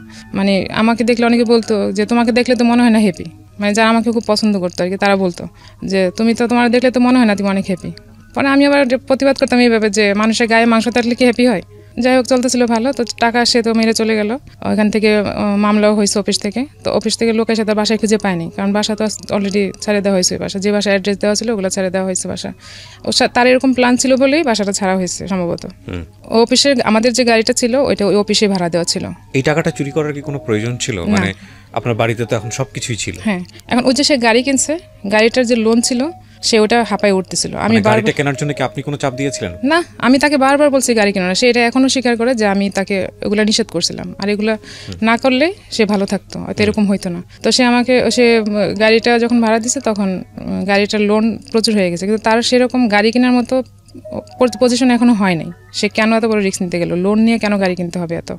আমি বারবার এই কথাটা বলতাম যে লোন নিয়ে কেউ গাড়ি কিনে না, গাড়ি কিনলে অনেক পরে যখন বাড়ি হবে সব কিছু হবে দেন তুমি গাড়ি কিনবা, গাড়ি তো আমাদের এখন প্রয়োজন নেই। তো সে কথাটা শুনে নেয়, সে যা বলতো তাই করতো তার মতো করে, সে কারোর বুদ্ধি নিত না। তো গাড়ি কেনার পর তখন সে লোন টোন মানে একটু বেশি হয়ে গেছে, আর আমি জানতাম না সে কোত্থেকে লোন নিত, কী করতো না করতো, এগুলো সব আমার বুঝতে হতো না। এবং সে এমনও হয়েছে আমার নামে একটা লোন নিচ্ছে সে। তো সে যখন এখান থেকে চলে আসলো অফিস তাকে আর খুঁজে পেল না, ওই পেপারে বিজ্ঞাপন দিল তার সম্পর্কে, হ্যাঁ তার ছবি দিয়ে পেপারে দিল যে টাকা চুরি করেছে ধরিয়ে দিন। হ্যাঁ, এখন তারা ধরিয়ে দিন এরকম বিজ্ঞাপনের আগে কি আপনার সঙ্গে যোগাযোগ করেছে, নাকি আপনি জানলেন কবে সে কোথায় পালিয়ে আছে? আপনার সঙ্গে যোগাযোগটা করলো? আমি তো আমার সাথে যোগাযোগ হয়েছে অনেক পরে, তাই 15 দিন হবে। আচ্ছা, তার মাঝখানে কি পত্রিকায় বিজ্ঞাপন চলে গেছে নাকি তারও পরে? না, বিজ্ঞাপন সাথে সাথে চলে গেছে, 2 দিন পরে। হ্যাঁ, যখন বিজ্ঞাপন চলে আসছে তখনই আমার কানে আসছে যে সেই ঘটনা ঘটাইছে। ওকে, তখন আমি বুঝতে পারছি সে এরকম কিছু করে তারপরে গেছে। সেটা তার বাড়ি থেকে ফোন দিয়ে তখন ওর বড় ভাই বলছে। আপনি নিজের চোখে দেখেছেন তাকে ধরিয়ে দিন? আমার কাছে আছে, এটা এখনো আছে, পেপার কাটিং আমার কাছে এখনো আছে। আমরা যেহেতু এটা ইনভেস্টিগেটিভ শো না, সুতরাং আমরা চাই না কোনো মানুষের পরিচয় এখানে রিভিল হোক, কারণ আমাদের আসলে কে কি ভুল করেছে সেটা আইডেন্টিফাই করার কোনো উদ্দেশ্য না। আমরা মূলত চাই যে এই গল্পটা থেকে আমাদের যারা শুনছেন শ্রোতা বা যারা দেখছেন তারা আসলে কি পজিটিভ মেসেজটা নেবেন। Because who is victim or who is guilty that is not our concern. Hour concern হচ্ছে যে আলটিমেটলি স্টোরির মেসেজটা কি। বলেন। তারপর চাকরিতে চলে গেল, এখন তার চাকরি নেই। সে ওই 9 লাখ না 10 লাখ টাকা নিচ্ছে, সেই টাকা নিয়ে সে বাইরে আসছে। এখন টাকা দিয়ে কি করতেছে আমি জানি না, আমি তার কখন টাকা দেখিও নাই। তো যখন ফ্যামিলিতে তো জানাজানি হয়ে গেল, এরপর তার গোপন করার কিছু নাই। এখন তার গোপন রাখার কিছু নেই। এর মাঝখানেও আরো মেইলে কিছু ঘটনা ঘটছে না, কিন্তু এখানে একটা কথা আছে, যে লোকটার নামে অলরেডি এরকম একটা মামলা হয়েছে, যে লোকটার নামে পত্রিকায় ছবি চলে এসেছে একে ধরিয়ে দিন চোর, এবং এটা মোটামুটি আপনার পরিবারের সবাই জেনে গেছে, তখন তো আপনি চাইলে ইস্তফা দিতে পারতেন যে লোকটার সঙ্গে আমি সংসার করবো না। তখন আপনি কেন সাপোর্ট করলেন? আমি তো সাপোর্ট করিনি, আমি তো করতে চাইও না সাপোর্ট তাকে। আমি তাকে বলছি তুমি কেন বারবার করতেছো, তুমি মাপ চাও, অফিসে যাও, টাকাগুলো ফেরত দাও, মাপ চাও। বলছে ঠিক আছে আমি অফিসে যাব, আমি টাকাগুলো ফেরত দিব, মাপ চাইবো। ওনার বসটা খুবই ভালো ছিল, মানে খুবই কাইন্ড ছিল সবার প্রতি, মানে ওর প্রতি, আমাদের প্রতি, ফ্যামিলির প্রতি। তো সে বলছে আমাকে, কথা দিচ্ছে যে সে না, আমি টাকা ফেরত দিয়ে মাপ চাইবো, চাকরিটা ফেরত নিব, কারণ এত ভালো চাকরি সে আর পাবে না। আমি বারবার বলতেছি তুমি এত ভালো চাকরি পাবা না, তুমি যে মাপ চাও, টাকাগুলো ফেরত দিয়ে দেখবো তোমার আর কিছুই বলবে না, সব কিছু ঠিক হয়ে যাবে। ঠিক আছে আমি যাব, তুমি বাসা নিয়ে চলে আসো এখানে। আর আমার যে বিজ্ঞাপনের ব্যাপারটা, ওইটা এখনো পর্যন্ত আমাদের বাড়িতে যায়নি। আচ্ছা, হ্যাঁ, আমি কারোর সাথে বলিও নাই, বলতে চাই না এই জন্য যে এটা অনেক বড় একটা ইস্যু হয়ে যাবে, অনেক বড়। কিন্তু আমি চাই না এই জন্য যে এটা, ওই যে বললাম প্রেস্টিজ লাগবে, গ্রামে সবাই বলা বলি করবে, আমার ছেলে মেয়ে হয়ে গেছে, এখন আমাকে আলাদা থাকতে হলে আমাকে সেরকম একটা জায়গা, শক্ত জায়গা লাগবে, তাছাড়া তো হচ্ছে না। আর আমি গ্রামে হয়তো গেলে হয়তো আমার ফ্যামিলিতে আমি বার্ডেন হব, কিন্তু আসলে ইন ফিউচারে কী হবে আমি জানি না। 2টা বাচ্চা সহ একটা মেয়েকে পালা অনেক tough, it's not easy job. তো আমি আর বললাম না কারোর সাথে, তো বাসা নিয়ে গেলাম মিরপুরে। বাসা নিয়ে যাওয়ার পরে সে টাকা দিয়ে কী করলো, সে টাকা দিয়ে ওই শেয়ার মার্কেটে সে ইনভেস্ট করলো। টাকা রিটার্ন দিল না, দিচ্ছে না। তো তখন আবার আমার ছেলেটা প্রায় অসুস্থ থাকতো, তো সে টাকা নষ্ট করে দিচ্ছে, আমি দেখতেছি। তখন আমি বললাম তুমি টাকাগুলো ফেরত দাও, ফেরত দিয়ে তুমি জব টপ খুঁজো। বলে যে না, তখন শেয়ার মার্কেটও খুব ভালো ছিল, সে ধুমসে বিজনেস করতেছে এবং দরাও খাচ্ছে টাকা দিয়ে। তো আমি একদিন হঠাৎ করে বললাম যে ছেলেটা তো এরকম অসুস্থ থাকে, তুমি এক কাজ করো, অন্তত 50,000 টাকা তুমি কোথাও রাখো, যাতে অ্যাক্সিডেন্টলি কাজে লাগতে পারে। কারণ আমি তো, আমার কাছে কোনো টাকা নেই যে আমি কীভাবে আমার বাচ্চার চিকিৎসা করবো, সে আবার কখন হারাই যাবে তার তো কোনো ঠিক নেই। এই চিন্তা করে আমি তাকে এটা বলছি। সে আমাকে উত্তর দিল, আমার টাকা তোমার অ্যাকাউন্টে কেন রাখবো? আমি তো বেশি চাইনি, আমি 50,000 টাকা চাইছি, শুধু বলছি এটা যে ছেলের জন্য। এটা উত্তর ধরে আমি আমার অ্যান্সার পেয়ে গেছি, আমি আর কিছু বলিনি। দেন সে হঠাৎ করে আবার উদো। তারপর আমি বলছি এবার আমি আইনি ব্যবস্থা নিব, আমি আর বসে থাকবো না। ওর ভাইকে ডাকালো আমার মা, আমি বলছি আপনি বলবেন যে আমার মেয়েও কোথায় চলে গেছে, খবর নেই, তোমাদের ছেলে মেয়ে তোমরা নিয়ে যাও। তো ওর ভাই তখন ঢাকায় ছিল, বড় ভাই। তো বাসায় নিয়ে এসেছে ফোন দিয়ে, আমি পাশের ফ্ল্যাটে ছিলাম। আমি বলছি যে বলবেন যে আমি নাই, আর ওদেরকে নিয়ে যেতে বলবেন, দেখি কি করে, ওরা কি বলে। ওরা যেহেতু কোনো স্টেপ নিতেছে না, তাহলে আমাকে নিতে হবে এখন। তো আমার মা বললো যে নিয়ে যাও, তোমাদের ভাস্তা ভাস্তা তোমরা নিয়ে যাও, আমার মেয়ের ব্যবস্থা আমি করবো। পরে ও উত্তর দিল কি যে আমি কোথায় নিয়ে যাবো, আপনি নিয়ে যান। আমার ভাসুর আমার মাকে বললো যে আমি কোথায় নিয়ে যাবো, ওদের সাথে। ভাসুরের জায়গা থেকে হয়তো ঠিকই আছে কথাটা, বাট এটা খুব কষ্টকর না দুইটা বাচ্চার জন্য? ওরা কি বুঝতে পারতেছিল আপনাদের মধ্যে এই ঝামেলাগুলো হচ্ছে? তখন তো মেয়ে ছোট, বললাম না 4.5 বছর হবে বাচ্চাটা, ছেলেটা তো তখন কোলে বোধহয়। হ্যাঁ ছোট 2 বছর, মানে তখন সে হাঁটা শিখে নাই তখনও এরকম। তো সে এরকম বলছে, বলার পরে ওনার কোনো স্টেপ নিবে না। ওদের সাথে ঠিকই যোগাযোগ করতো, ওর ফ্যামিলির সাথে ও ঠিকই যোগাযোগ করতো, হয়তো বা অন্য নাম্বার থেকে বা দূর কোথাও থেকে যোগাযোগ করতো, কিন্তু আমার সাথে যোগাযোগ করতো, বাসায় যোগাযোগ করতো না। তো আমি এরকম বলার পরে সে আসবে না, সে কোথায় আছে তার তো কোনো খুঁজে পাচ্ছি না। সে একবার পরে ফোন দিছে, ফোন দেওয়ার পরে বললো যে আমি খুলনায় আছি, অমুক হোটেলে আছি। তো আমার পাশের ফ্ল্যাটে যে ভাইয়া ছিল, ওনার ফ্যামিলি ছিল, উনি আমাকে বললো যে আপনি আমাকে ফোন নাম্বারটা দেন আর হোটেলের অ্যাড্রেসটা বলে, যেটা বলছে আমাকে বলেন, আমি খুঁজে দেখি ওখানে আসছি কিনা। তো উনি দেখলো যে ওখানে নাই, সে মিথ্যা কথা বলছে। তো আমি ওখানেই আসি। এর মধ্যে আমি প্ল্যান করছি আমি বাসা ছেড়ে দেবো, আমি ওর কাছে আর থাকবো না, না থেকে আমি আলাদা বাসা নিয়ে আলাদা থাকবো। তো এর মধ্যে সে বাসায় যোগাযোগ করছে, করার পর বাসায় আসছে। আসার পরে আমি তাকে, বাসায় আসার পর তো ঝগড়া হবে, এটাই তো স্বাভাবিক, যে তুমি কই গেছো, কেন এরকম করলো, আবার কেন এরকম করতেছো। তো বলতেছে আমি আসলে জানি না আমি কী জন্য যাই, কোথায় ছিলাম, একবার বলে কুমিল্লা ছিলাম, একবার বলে খুলনায় ছিলাম, এরকম বলতো। তো আসার পর যখন এরকম করতেছে, তখন আমি বলছি তুমি, আমাকে মাপ চাইতেছে আমার কাছে, আবার কান্নাকাটি করতেছে, মাপ চাইতেছে, তুমি আমাকে লাস্ট বার একটা সুযোগ দাও, আমি আর এরকম করবো না। তো আমি বলছি তুমি এক কাজ করো, তুমি তওবা করো, তুমি তো ঠিক হবে না, তুমি যদি টোটালি 3 মাস যদি কন্টিনিউ ভালো থাকো, তাইলে আমি ভাববো যে তুমি সত্যি সত্যি ভালো হয়েছো, নাইলে আমি আর বিলিভ করতে পারবো না যে তুমি ভালো হয়েছো। পরে আমি পাশে একটা মসজিদ ছিল, মসজিদে হুজুরের সাথে কথা বলে আমি বলছি যে ওনাকে তওবা করাইতে হবে, উনি আর কখনো এরকম করবে না, এরকম বলছে। ও রাজি হয়েছে, ঠিক আছে আমি তওবা করবো আর করবো। তো হুজুর বললো যে এখানে তো আসলে মসজিদে এসে তো করা যাবে না, আপনার আমি বাসায় আসবো আপনার। তো সেদিন রাত্রে রান্নাবান্না করছি, হুজুর আসবে বাসায়, রান্না করলাম, খাইছে, খাওয়া দাওয়ার পরে হুজুর খাওয়া দাওয়া করছে। হ্যাঁ বাসায় আমরা হুজুরের সামনে তওবা করার কি আছে? আমি তো জানি এরকম কোনো বিধিবিধান নাই, আপনি যেটা করছেন সেটাই। আমি তো জাস্ট ওকে বোঝানোর জন্য সে ভালো হবে, আমার নিজেকে তওবা জিনিসটা নিজে নিজেই করতে হয়, এটা আসলে হুজুরের সাথে আমার আসলে অতটা তখন আমি এত কিছু বুঝিও না, সমস্যা নেই। হ্যাঁ অনেকেই করেন এরকম, ভুল প্র্যাকটিস করেন। তো ওটা নিজে নিজে তো সে তওবা করলে তো আমি বুঝবো না যে সে করতেছে, সে টোটালি তো সে বারবারই তো আমাকে বলতেছে যে আমি আর করবো না, আমি ভালো হয়ে গেছি। তো এটা আমার ইয়ের জন্য, মানে স্যাটিসফ্যাকশনের জন্য আমি তাকে বলছি আর কি এটা করা। তো হুজুর এসে ওকে তওবা করাইলো, ঠিক সে তওবা করলো যে আমি আর এরকম করবো না, যা করছি আর করবো না। দেন সে আবার সেম 3 মাস পর আবার হলো। না এখানে একটা কথা বলে রাখি, অনেকে, আমি আসলে ধর্মীয়ভাবে অতটা বেশি জানি না, কারণ তওবাটা আসলে নিজের জায়গাটা থেকে নিজে করতে হয়, আল্লাহর কাছে বলতে হয়, মিনতি করতে হয়। কিন্তু অনেকে তওবা পড়ান বলে একটা ব্যাপার আছে, যে তওবা পড়াও। আমি ঠিক জানি না তওবা পড়াও এটা রাইট প্র্যাকটিস না রং প্র্যাকটিস, আমার জানা নেই, আমি যে কারণেই বললাম আর কি। ওকে যাই হোক, হ্যাঁ ওকে তওবা করাইতে হবে, আমার এটা হচ্ছে আমার থিম, যে সে যাতে করে যে কোনো ভাবেই হোক ওর ভিতরে সে এটা ভিতরে কাজ করে। তো সে আর আবার চলে গেল, তখন আমি বাসা ছেড়ে দিলাম, যে আমি আর 3 মাসের আগে চলে গেল। হ্যাঁ আবার 3 মাসের আগে সে চলে গেল। তো তওবা করার পরে যখন সে এরকম করছে, তখন সে ভালো হবে না, বাসা ছেড়ে দিলাম, যে ঠিক আছে এবার আমি আর তার সাথে, তাকে বাসায় চিনাবো না, আমি কোথায় যাবো আমি তাকে কিছুই চিনাবো না। তো আমি বাসায় যে ফার্নিচার ছিল পিক আপ করে ট্রাকে করে সব আমার দেশের বাড়িতে পাঠিয়ে দিচ্ছি, দিয়ে যেগুলো আমার ইম্পর্টেন্ট লাগবে সেগুলো নিয়ে, তখন আমার মেয়ে 1-এ ভর্তি হবে, এরকম প্রিপারেশন নিচ্ছে আর কি, যে স্কুলে দিতে হবে, সে কোচিং করবে। তো আমি তো আমার লাইফ দিয়ে বুঝতে পারতেছিলাম যে আমার লাইফটা কীরকম যাচ্ছে। তো আমি চাচ্ছিলাম না যে আমার মেয়ের লাইফটা এরকম কিছু ঘটুক, সে ভালোভাবে লেখাপড়া করবে, আমি এটাই চাইছি। তো দেন বাসা ছেড়ে দিলাম, বাসা ছেড়ে দিয়ে একটা টিন শেড বাসা নিচ্ছি আমার এলাকাতে আর কি, সে এখন যেখানে থাকে ওখানে নিলাম, আমার ছোটো ভাইকে সাথে নিয়ে, যে তুই একটু সাপোর্ট দিবি শুধু, যে বাসাটা নিব। বাসা নিলাম, তখন এর আগে আমিও কিছু টাকা শেয়ার মার্কেটে ইনভেস্ট করছিলাম, 20-25 হাজার টাকা প্রাইমারি শেয়ার তখন আমি কিনতাম শুধু, আর আমি ভালো পাইতাম, একটা দিলে একটাই পাইতাম, এরকম হতো। তো ওইটাকে থিম করে আমি বাসাটা ছাড়ছি, যে আমি এটা দিয়ে চলবো, কিন্তু আমাকে খরচ কমাইতে হবে। তখন আমি একটা বস্তিতে, নতুন বিল্ডিং হয়েছে টিন শেড, সে আগের টিন শেডের মতো আবার একটা বাসা নিলাম।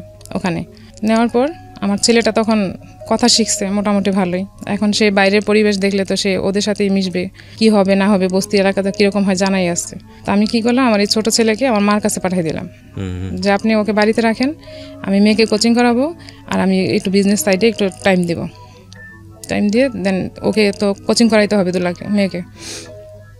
তো কোচিং করে ওকে ভালো স্কুলে অ্যাডমিশন নিব আমি। তো বাসা ছেড়ে দিয়ে যখন চলে আসলাম, তখন ও বুঝতে পারছে যে আমি বাসা ছেড়ে দিছি। তখন বাসা ছেড়ে দেওয়ারও 15 দিন পর দেন সে আবার যখন মেয়ে ভর্তি, এর মধ্যে আমি মেয়ে ভর্তি করলাম, তার কোনো স্টেপ ছিল না এখানে মেয়ে ভর্তি করার ব্যাপারে, আমি সব যুদ্ধ করে আমি তাকে ভর্তি করালাম ভালো স্কুলে চান্স পাইছে, আমি ভর্তি করে দিছি। তো এর মধ্যে সে মাপ চেয়ে আসলো একবার, আইসা সে আবার বাইরে জব করে, তার অফিসের অ্যাড্রেস আমি জানি না, কিছুই জানি না। এরকম করতে করতে সে বাইরে থাকতে পছন্দ করতেছে, আমি দেখতেছি। তখন আমি ওরে বলতাম, ও বাসায় আসলেও বেডরুম শেয়ার করতো না, সে আলাদা রুমে ঘুমাইতো সবসময়। তখন আমি ওরে বলছি যে তুমি আলাদা থাকো, এটা আমি কিছু বলতাম না, জাস্ট আমি তার একটা ফোন দেখতাম যে সে রাতে কথা বলে, সেই জন্য আমার সাথে সে রাতে থাকতো না, যে রাতে আলাদা থাকতে তার সুবিধা হয়, কারণ আমি তো ফোনগুলো দেখি।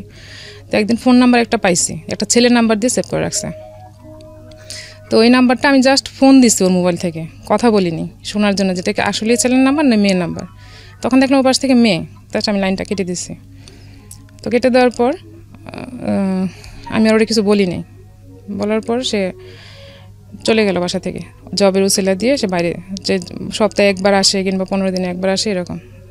তো যাওয়ার পর বাসা যখন নিয়ে নিছে, বাইরে ছিল, তখন আমি বাসায় একা। তখন আমি ওরে বললাম যে তোমার বাসায় অফিসের অ্যাড্রেস দাও আমাকে। অফিসের অ্যাড্রেস তুমি কী করবা, তোমার আসা লাগবে না, আমি আসবো, এরকম। তো সে মাঝখানে আবার আদম ব্যবসা করতে গেছে, বারবার নিষেধ করার পরেও সে গেছে, যে ওখানে একটা লোকের সাথে ঝামেলা হয়েছে অনেক, যার কারণে সে বাসার বাইরে থাকতো বেশিরভাগ সময়। আর আমার পাশের ফ্ল্যাট থেকেও সে টাকা নিছিল। এখন আমাকে একদিন এসে বলতেছে বাসা ছেড়ে দাও।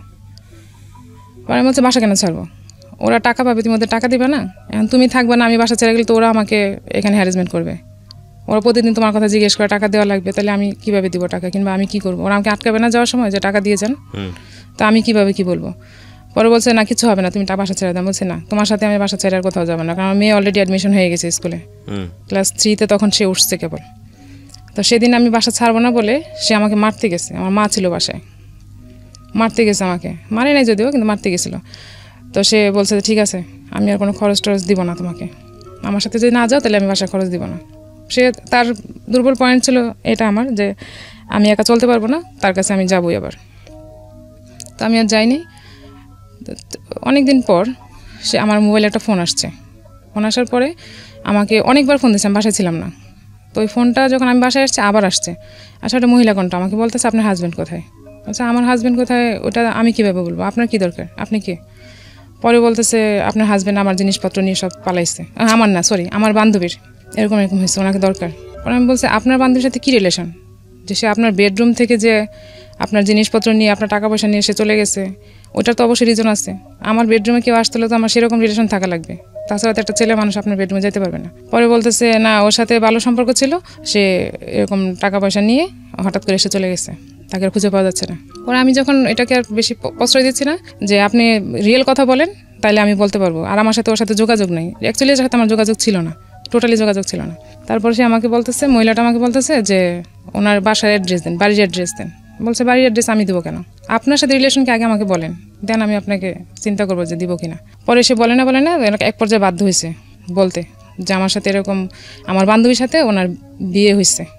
হোয়াট? হ্যাঁ বলতেছে আমার বান্ধবীর সাথে ওনার বিয়ে হয়েছে, বিয়ে হওয়ার পরে উনি এরকম জিনিসপত্র নিয়ে পালাই গেছে ওনার রুমের থেকে। ওকে, উনি জব করতো, বলতেছে আমার বান্ধবী জব করে অফিসে গেছে, ওর ঘরে জিনিসপত্র যা ছিল, অলংকার ছিল, টাকা পয়সা ছিল, সেগুলো নিয়ে চলে গেছে।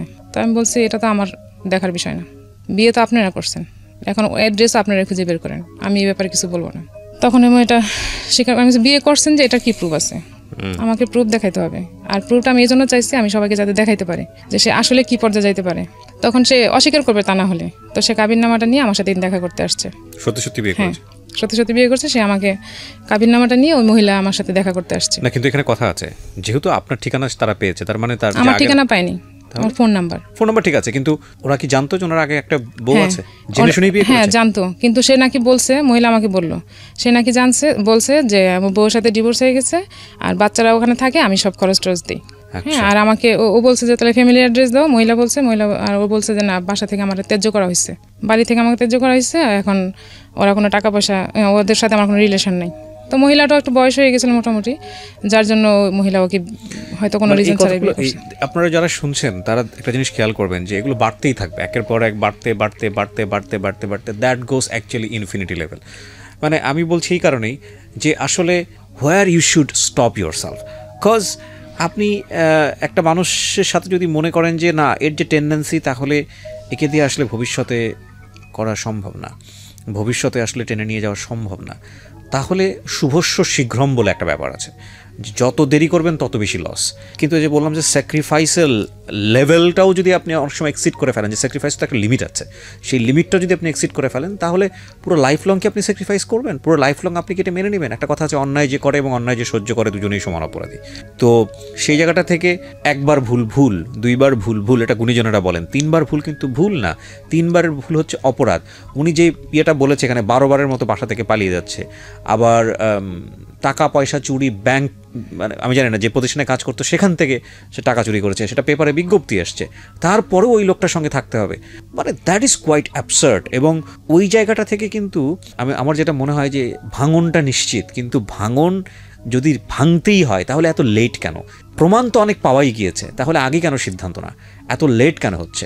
হ্যাঁ, এখানে একটা বড় কজ হয়ে দেখা দিয়েছে সন্তানদের ভবিষ্যৎ কী হবে, তারা বাবা মা বলে একসাথে পাচ্ছে না, তাদের একটা ফিউচারের ব্যাপার আছে। কিন্তু এটাই যদি কজ হয় তাহলে আপনি কতক্ষণ পর্যন্ত স্যাক্রিফাইস করতে পারবেন? কতক্ষণ পর্যন্ত পারবেন? আসলে পারা যায় না। আজকের এই গল্পটা আমাদেরকে সেই জায়গাটাই নিয়েই দাঁড় করাবে। দেন ওই মহিলাটা যখন আমার সাথে যোগাযোগ করলো, আমি তাকে এরকম তো বললাম, কাগজপত্রগুলো সব নিলাম। তো সে আবার আমি তাকে বললাম যে আপনার যে জিনিসপত্র নিয়ে গেছে তার জন্য আপনাকে একটা আইনি ব্যবস্থা নিতে হবে, তা নাহলে আমি কীভাবে বুঝবো সে আপনার জিনিসপত্র নিয়ে গেছে। সেও আইনি একটা ব্যবস্থা নিল, একটা জিডি করলো থানায়। ওই জিডির কপি আমি নিচ্ছি ওর কাছ থেকে। তখন আপনার সঙ্গে কোনো যোগাযোগ নাই? না, আমার সাথে কোনো যোগাযোগ নেই। তারপর সে আমাকে কয়েকদিন পর আমাকে ফোন দিল একদিন হঠাৎ করে, রোজার ঈদের আগে, রোজার মধ্যে ঘটনা এগুলো। রোজার ঈদের আগে দিয়ে আমাকে ফোন দিল, ফোন দিয়ে আমাকে বলতে, এর মধ্যে কিন্তু সে আমাদের কোনো খরচ টরচ দিচ্ছে না, বলে গেলো যে বাসায় দিবে না, আর দিচ্ছে না। তো আমাকে হঠাৎ করে বলতেছে যে বাচ্চাদের কিছু কিনে দিই, তুমি যদি কিছু মনে না করো। পরে আমি বলছি আমার বাচ্চাকে চুরির পয়সা খাবে? ওই চুরির পয়সা আমি আমার ছেলে মেয়ের পেটে ঢুকাবো না। আমি যদি সব করতে পারি আমি কাপড় চোপড় কিনে দিতে পারবো। তখন সে চুরি মানে ও আকাশ থেকে পড়ছে যে ওই মহিলা আমার সাথে যোগাযোগ করছে, ইভেন আমি সব কিছু জেনে গেছি। ওর ধারণা ছিল আমি কিছু জানবো না বা আমি জানতে পারি না। তো মহিলা তোর ঘর নিয়ে খুঁজতেছে, কারণ ওর তো ঠিকানা সব কিছু ভুল, নাম ঠিকানা ভুয়া, সব কিছু ভুয়া ছিল ওই কাবির নামায়। তো আর খুঁজে পাচ্ছে না। তো আমি ওর অ্যাড্রেস দিই নি ওকে, যে ওদের ব্যাপার ওরা বুঝুক, আমার এগুলোতে যাওয়ার কোনো দরকার নেই, আমি যেহেতু যাই নাই, বাস ওরা যা করে করুক। তো মহিলা বারবার আমাকে ফোন দিয়ে বলতো, কান্নাকাটি করতো, আমি এখন কি করবো, আমি জানি না আপনি কি করবেন, কারণ আপনি যখন জানছেন তার বিয়ে হয়েছে, তার ছেলে মেয়ে আছে, অবশ্যই আপনার খোঁজ নেওয়া উচিত ছিল। আপনি যেখানে ভুল করছেন এখানে আমি আপনাকে শুধরানোর মতো কোনো সুযোগ করতে পারবো না, আপনার আপনি বুঝবেন। তো সে আমাকে বলতেছে যে এরকম, আমার সাথেও তো আমার হাজব্যান্ড যোগাযোগ করে পারতেছে না, কারণ আমি তো আর ওকে বলে দিছি যে তোমার লেভেল ক্রস, আমি আর পারবো না। ইন দ্য মিনটাইম আপনি কি ফ্যামিলিতে জানাচ্ছিলেন যে এগুলো হচ্ছে? হ্যাঁ, এগুলো জানাচ্ছি। তখন মোটামুটি সবকিছু জানিয়েছেন? তখন জানাচ্ছি কি, তখন আমার বড় ভাই বাইরে থাকে, তখন আমি ভাইয়াকে কিছু বলিনি। তারপর ফ্যামিলি থেকে কি বলতেছিলেন? ফ্যামিলি থেকে তো কি করবে, এখন তো কিছু করার নাই, বলতেছে না কিছু এই জন্যই, কারণ ওদের ফ্যামিলি কোনো স্টেপ নিচ্ছে না, ওকে খুঁজে পাওয়া যায় না। সবচেয়ে বড় কথা হয়েছে ওকে খুঁজেই পাওয়া যায় না, ও উদাও থাকে। আমরা একটা আইনি ব্যবস্থা নিব, তারই খুঁজে পাওয়া যায় না, তার কোনো অ্যাড্রেসই আমরা পাই না, হদিস পাই না, এখনো পর্যন্ত জানি না যে কোথায় থাকে। তো এরকম যাওয়ার পর আমি যখন বলছি তখন তো সে বুঝে গেছে যে আমি আর তার সাথে কন্টিনিউ করবো না। আমি বলছি যে তোমার লেভেল ছিল একটা বিয়ে করা। ইভেন সে লাস্ট যখন বাসা থেকে যায় তখন সে আমার সাথে দাঁড়া বলতেছিল যে আমিও এখনো কিছু করলে অনেক ভালো কিছু করতে পারি, সে এটা বুঝাইতে যাচ্ছে। তখন আমি বলছি যে হ্যাঁ, তুমি তো তোমাকে যাচাই করছো মার্কেটে, আমি তো আমাকে যাচাই করি নাই। তো ঠিক আছে, তুমি যদি ভালো কিছু পাও দেন করতে পারো, আমার থেকে কোনো তোমার বাধা নেই। এই একটা লেভেলে তো বাকি আছে, ওইটাও করতে পারো, কোনো সমস্যা নেই। তখন সে বাসা থেকে চলে গেল। আর আমি সবাইকে বললাম যে আমি যে আমাদের ভিতরে প্রবলেম চলতেছে এগুলো আমি বাইরের কাউরে বলি না, বাট আমার ফ্যামিলি জানে, বাট আদার জায়গায় আমি বলি নাই। বলছি যে ও বাইরে জব করে, ঢাকার বাইরে জব করে, বাইরে থাকে। ও দেখতাম যে আশেপাশে সবার সাথে যোগাযোগ করে, কথা বলে, সব কিছু বলে, কিন্তু আমি যে বলতেছি এখন আমি ফেক হয়ে যাচ্ছি। আমি তো বলতে চাই না আমার ভিতরের ব্যাপারটা যাতে বাইরে না জানে। তারপর সে আর আমার সাথে কন্টিনিউ করতে পারছে না বলে আমি তাকে জায়গা দিই না, বলছি না তোমার সাথে আর কন্টিনিউ করা যায় না। তো সে আর আসে নাই, আমি আমার মতো চলতেছি, চেষ্টা করতেছি কিছু করার জন্য। ওই যে শেয়ারে আমার কিছু ইনভেস্ট করা ছিল তখন অল্প, সেগুলো দিয়ে আমি আবার নতুন করে শুরু করলাম। আপনার নামে মামলাটা হয় কি কারণে? আমার নামে মামলা হয়, আমি যখন ওর সাথে ছিলাম তখন সে ব্যাংক থেকে একটা প্রাইভেট পার্সোনাল লোন নেই, খুব বেশি টাকা না, 1 লাখ টাকা একটা লোন নিচ্ছে। তখন সে টাকা দরকার, সে আমাকে দিয়ে লোনটা নেওয়া হয়েছে। আমি কিছুই করি না, মেন আমাকে দিয়ে তুলেছে। সে কিভাবে কি করছে আমি কিছু জানি না, আমার বাসার বাইরেও যেতে হয়নি, টাকাটা দিতে পারেনি, কারণ একটা মামলা হয়ে গেছে। হ্যাঁ, টাকাটা দেওয়া হয়নি। তো সে আমাকে তখন বলতো যে এই টাকাটাই শুধু তোমার অ্যাড্রেস দিয়ে সবকিছু মানে কারেক্ট দিয়ে করছে। টাকাটা কি আপনি শোধ করতে পেরেছেন? না, আমি টাকা শোধ করিনি। তো এরপর আপনাকে কি জেল খাটতে হয় বা এরকম কোনো? না, মানে থেকে আমাদের বাড়িতে পুলিশ গেছিল খোঁজ নেওয়ার জন্য আমার ব্যাংক থেকে, কিন্তু আমি 2বার হাজিরা হাজিরা দিয়ে মামলাটা করে রাখছিলাম। আচ্ছা আচ্ছা। তো এটার হয়তো আবার আসবে, এখন তো আমি আর যাচ্ছিও না, কিছু করতেছিও না। কি ভয়ঙ্কর, চিন্তা করে দেখেন। তো আমি তাকে এর মধ্যে মাঝখানে যখন সে যোগাযোগ করছে, মানে ইদানিং আর কি, ইদানিং বলতে বছর দিকে আগে, তখন আমি মেয়েকে দিয়ে বলছিলাম যে তুমি যে আমাদের তো ঝামেলা ফেলা রেখে গেছো, তুমি এরকম একটা ঝামেলা আম্মুর কাঁধে দিয়ে গেছো, তুমি এটার একটা ব্যবস্থা করো। পরে বলছে যে এগুলো আমি কিছু করিনি, এগুলো তোমার আম্মুই করছে, মিথ্যা কথা বলছে। তো আমি তো বাসার বাইরেও যাই না টাকা আনার জন্য, সে বাসা থেকেই সব সিস্টেম করে তারপর ব্যাংক থেকে টাকা উঠেছে। তো এগুলো বলার পর তো এখন আমি আর ওর সাথে কন্টিনিউ করলাম না। তো সে প্রায়ই ফোন দিয়ে আমাকে বলতো যে বাচ্চাদের ব্যাপারে, যে বাচ্চারা তোমাকে বড় হলে দোষারোপ করবে, তুমি কেন একা আসো বা কী আসবে, সেগুলো বলতো। আমি বলছি তোমার কাছ থেকে আমি কিছু শুনতে চাই না, আমার ছেলে মেয়ে আমার কি বলবে সেটা আমি বড় হলে বুঝবো। কি করলেন আপনি এরপরে? তারপরে সে জব যখন করতেছিল তখন সেখানে আমি একটা নোটিশ পাঠালাম, উকিল নোটিশ পাঠালাম যে বাচ্চাদের খরচের জন্য, সেটাও 2-2.5 বছর পরে। তখন সে উকিলের কাছেও আসতেছে না, ঠিক মতো আসবে না, তার বউ অ্যাক্সিডেন্ট করছে, তখন সে আসতে পারবে না। তখন একটা বিয়ে করেছে নাকি ওই মহিলাই তাকে সে আবার কন্টিনিউ করছে ভয় পেয়ে, ওই যে আমি তাকে জায়গা দিচ্ছি না, হয়তো আমি অ্যাড্রেস দিয়ে দিছি, আর আমি অ্যাড্রেস দিলে তো তাকে সে জেল খাটাবে, বিয়ে করবে, সে অনেক ঝামেলা ফেলাবে, কারণ তার তো কোনো পিছুটান নেই। পিছুটান আমার ছিল, আমি কিছু বলি নাই, সেজন্য ওই মহিলার সঙ্গে সে মহিলার সাথে সে কন্টিনিউ করতেছে। তো মহিলা ওখানে ছিল, তখন আমি যখন নোটিশ পাঠালাম তখন সে আমার উকিলের সাথে দেখা করলো। উকিল আমাকে বললো এই লোক তো আপনি কন্টিনিউ করতে পারবেন না, আমরা কখনোই বলি না সংসার ভেঙে যাক, কিন্তু আপনি পারবেন না, আমি শিওর। এই লোক কোথায় পাইছেন আপনি? আমি বলছি আমি তো পাইনি, এরকম হয়েছে বিয়ে। তো যাই হোক, এখানে বলা হয়েছে যে বাচ্চাদের খরচ দিবে, সে ওই 7 মাস খরচ দিছে, ওদের খরচ দেওয়ার পর আর ওখান থেকে বলছে যে আমাকে ছাড়তে হইলে টাকা দিতে হবে। আর সে উকিলের সামনে বলছে আমি তাকে ছাড়বো না, কখনোই ছাড়বো না, মানে আমাকে সে কখনোই ডিভোর্স দেবে না। তো আমি উকিলকে বলছে যে আমি ডিভোর্স দেবো তাকে, আমার সব পাওনা দানা যা আছে দিয়ে দিবে, আমি ওকে ডিভোর্স দেবো। তো ও বলতেছে যে হ্যাঁ ও দিতে পারবে, বাট আমি দিব না, যাতে আমার বাচ্চারা কোনোদিন বলতে না পারে যে আমি তাকে ডিভোর্স দিছি, সে দোষারোপ হবে না, এরকম বুঝাইছে। তো আমি বলছে ঠিক আছে, টাকা বুঝে পেলে ডিভোর্স দেবো। তো ওই মহিলাকে বলছে যে আমাকে ছাড়তে হলে টাকা লাগবে। তো মহিলার কাছে টাকা নিচ্ছে, কিন্তু আমাকে সে টাকা দেয়নি, টাকা না দিয়ে সেখান থেকে সে আবার পালাইছে। ওরে ভাই, আপনার একটা ছবি বাঁধাই করে রাখা উচিত। আপনি একটা জিনিস, আই ডোন্ট নো কোন একটা ছবি দেখেছিলাম, ছবিটার নাম catch me if you can, আর catch me if you can, আপনারা যদি দেখে থাকেন, সম্ভবত লিওনার্দো ডিক্যাপ্রিও অভিনয় করেছিল। আমি তো মনে করি যে আপনি হচ্ছেন বাংলার লিওনার্দো ডিক্যাপ্রিও। ওরে বাবা, জিনিস না, এটা তো মানুষ না, জিনিস একটা পুরো। বলেন। হ্যাঁ, তারপর ওখান থেকে যখন পালাই গেছে, ওকে নাকি মেল দিয়ে গেছে যে আমাকে খুঁজো না, আমাকে খুঁজে পাবা না। তো মহিলা আবার আমাকে ফোন দিছে। এতদিন তারা খুব হ্যাপি ছিল, বোঝা গেছে তারা অনেক হ্যাপি, তারা খুব ভালো আছে, কোনো সমস্যা নেই। তো মহিলা তো চাচ্ছে রাস্তা ক্লিয়ার হোক, টাকা দিয়ে হলেও রাস্তা ক্লিয়ার হোক। যখন ও আমাকে এরকম ডিস্টার্ব করতেছিল, তখন আমি নিজেই গেলাম ডিভোর্স দিতে, যে তার কাছে আমি কিছু আশা করি না, তো আমি তাকে কোনো দিব না, স্কোপ দিব না আমার সাথে কথা বলার। তো কোর্টে গিয়ে আমি নিজে ডিভোর্স দিচ্ছি ওকে ডাইরেক্ট। কত সালে এটা 15তে। হ্যাঁ। আমি খুব ছোট ছোট করে আপনাকে কিছু কোশ্চেন করি। বিয়ে হলো 2002-তে না? 2002-এ 15তে ডিভোর্স দিলেন, অন অ্যান্ড অফ 13 বছর।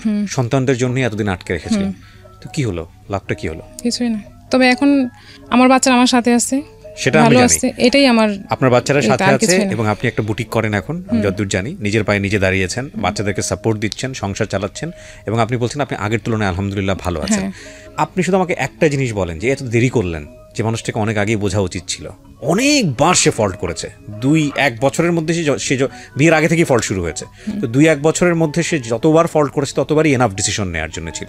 এই যে 12 বছর লাগলো, এই 12টা বছর এটা লস না জীবনের জন্য? অবশ্যই লস, কিন্তু আমি যে ওই যে বললাম একটা কথাই, যে আমার বাচ্চারা একা হবে, আমি কিভাবে কি করব, আমি কি একা চলতে পারবো, কিংবা আমি কার কাছে যাব? হয়তো আমার ফ্যামিলি জায়গা দিত, সব কিছুই করতো, কিন্তু আমি তো ফ্যামিলিতে কয়দিন থাকতে পারবো? আমি অনুষ্ঠান থেকে বলি, আমি সবসময় বলি, আমার প্রত্যেকটা অনুষ্ঠানে বলি, বেবি হয়ে গেলে থিঙ্ক, বারবার থিঙ্ক করেন ডিভোর্সের ক্ষেত্রে, যদি দুটো মানুষ একজন নাই থাকতে পারেন। কিন্তু যদি দ্বিপাক্ষিকভাবে এটা হয়, হাজব্যান্ড ওয়াইফের জায়গায়, ওয়াইফ হাজব্যান্ডের জায়গায়, যদি বুঝে যান যে না, এই মানুষটার সাথে সংসার করাটা কোনোভাবেই সম্ভব নয়, কারণ তার কোনো ভালো গুণ নেই আপনার চোখে, এবং এই জায়গাটা থেকে তাকে কিওর করা সম্ভব নয়, 1বার 2বার 3বার 4বার 5বার হচ্ছে, এবং এটা আপনার সন্তানের জন্য ভয়ঙ্কর রকমের রিস্ক হয়ে যেতে পারে, সেক্ষেত্রে কালোৎক্ষেপণ করার কোনো যুক্তি নাই। আমি মনে করি এটা big loss of time, cause জীবনে আসলে সময় বারবার রিটার্ন আসে না। লাইফটা খুব ইম্পর্টেন্ট, এটা ভ্যালু দেওয়াটা খুব ইম্পর্টেন্ট। মানুষের জীবনে বেটার লাইফের জন্য মানুষ সবসময় ট্রাই করে, এই জন্যই মানুষ কনসিডার করে, এই জন্যই মানুষ কনসিডার করে না বেটার থাকাটা ইম্পর্টেন্ট। হ্যাঁ, এটা ঠিক যে ওই মানুষটা যদি ওনার লাইফে থাকতো, সে যদি একটা ভালো মানুষ হয়ে থাকতো, বা উনি যেভাবে এক্সপেক্ট করেছেন সেভাবে যদি থাকতো হাজব্যান্ড হিসেবে, তাহলে তাদের সন্তানদের জন্য অনেক মঙ্গল হতো, ওনাদের জন্য অনেক মঙ্গল হতো। কিন্তু সেটা যেহেতু কিওরেবল না, এবং সেটা এত এক্সট্রিম পর্যায়ে চলে গেছে, সেটা থেকে ডিভোর্সটা অন্তত তাকে ওই লাইফের চেয়ে বেটার রেখেছে। তবে এটা অনেক আগে হলেই বরং ভালো ছিল, বিকজ 12-13 বছর অনেক লম্বা একটা সময়।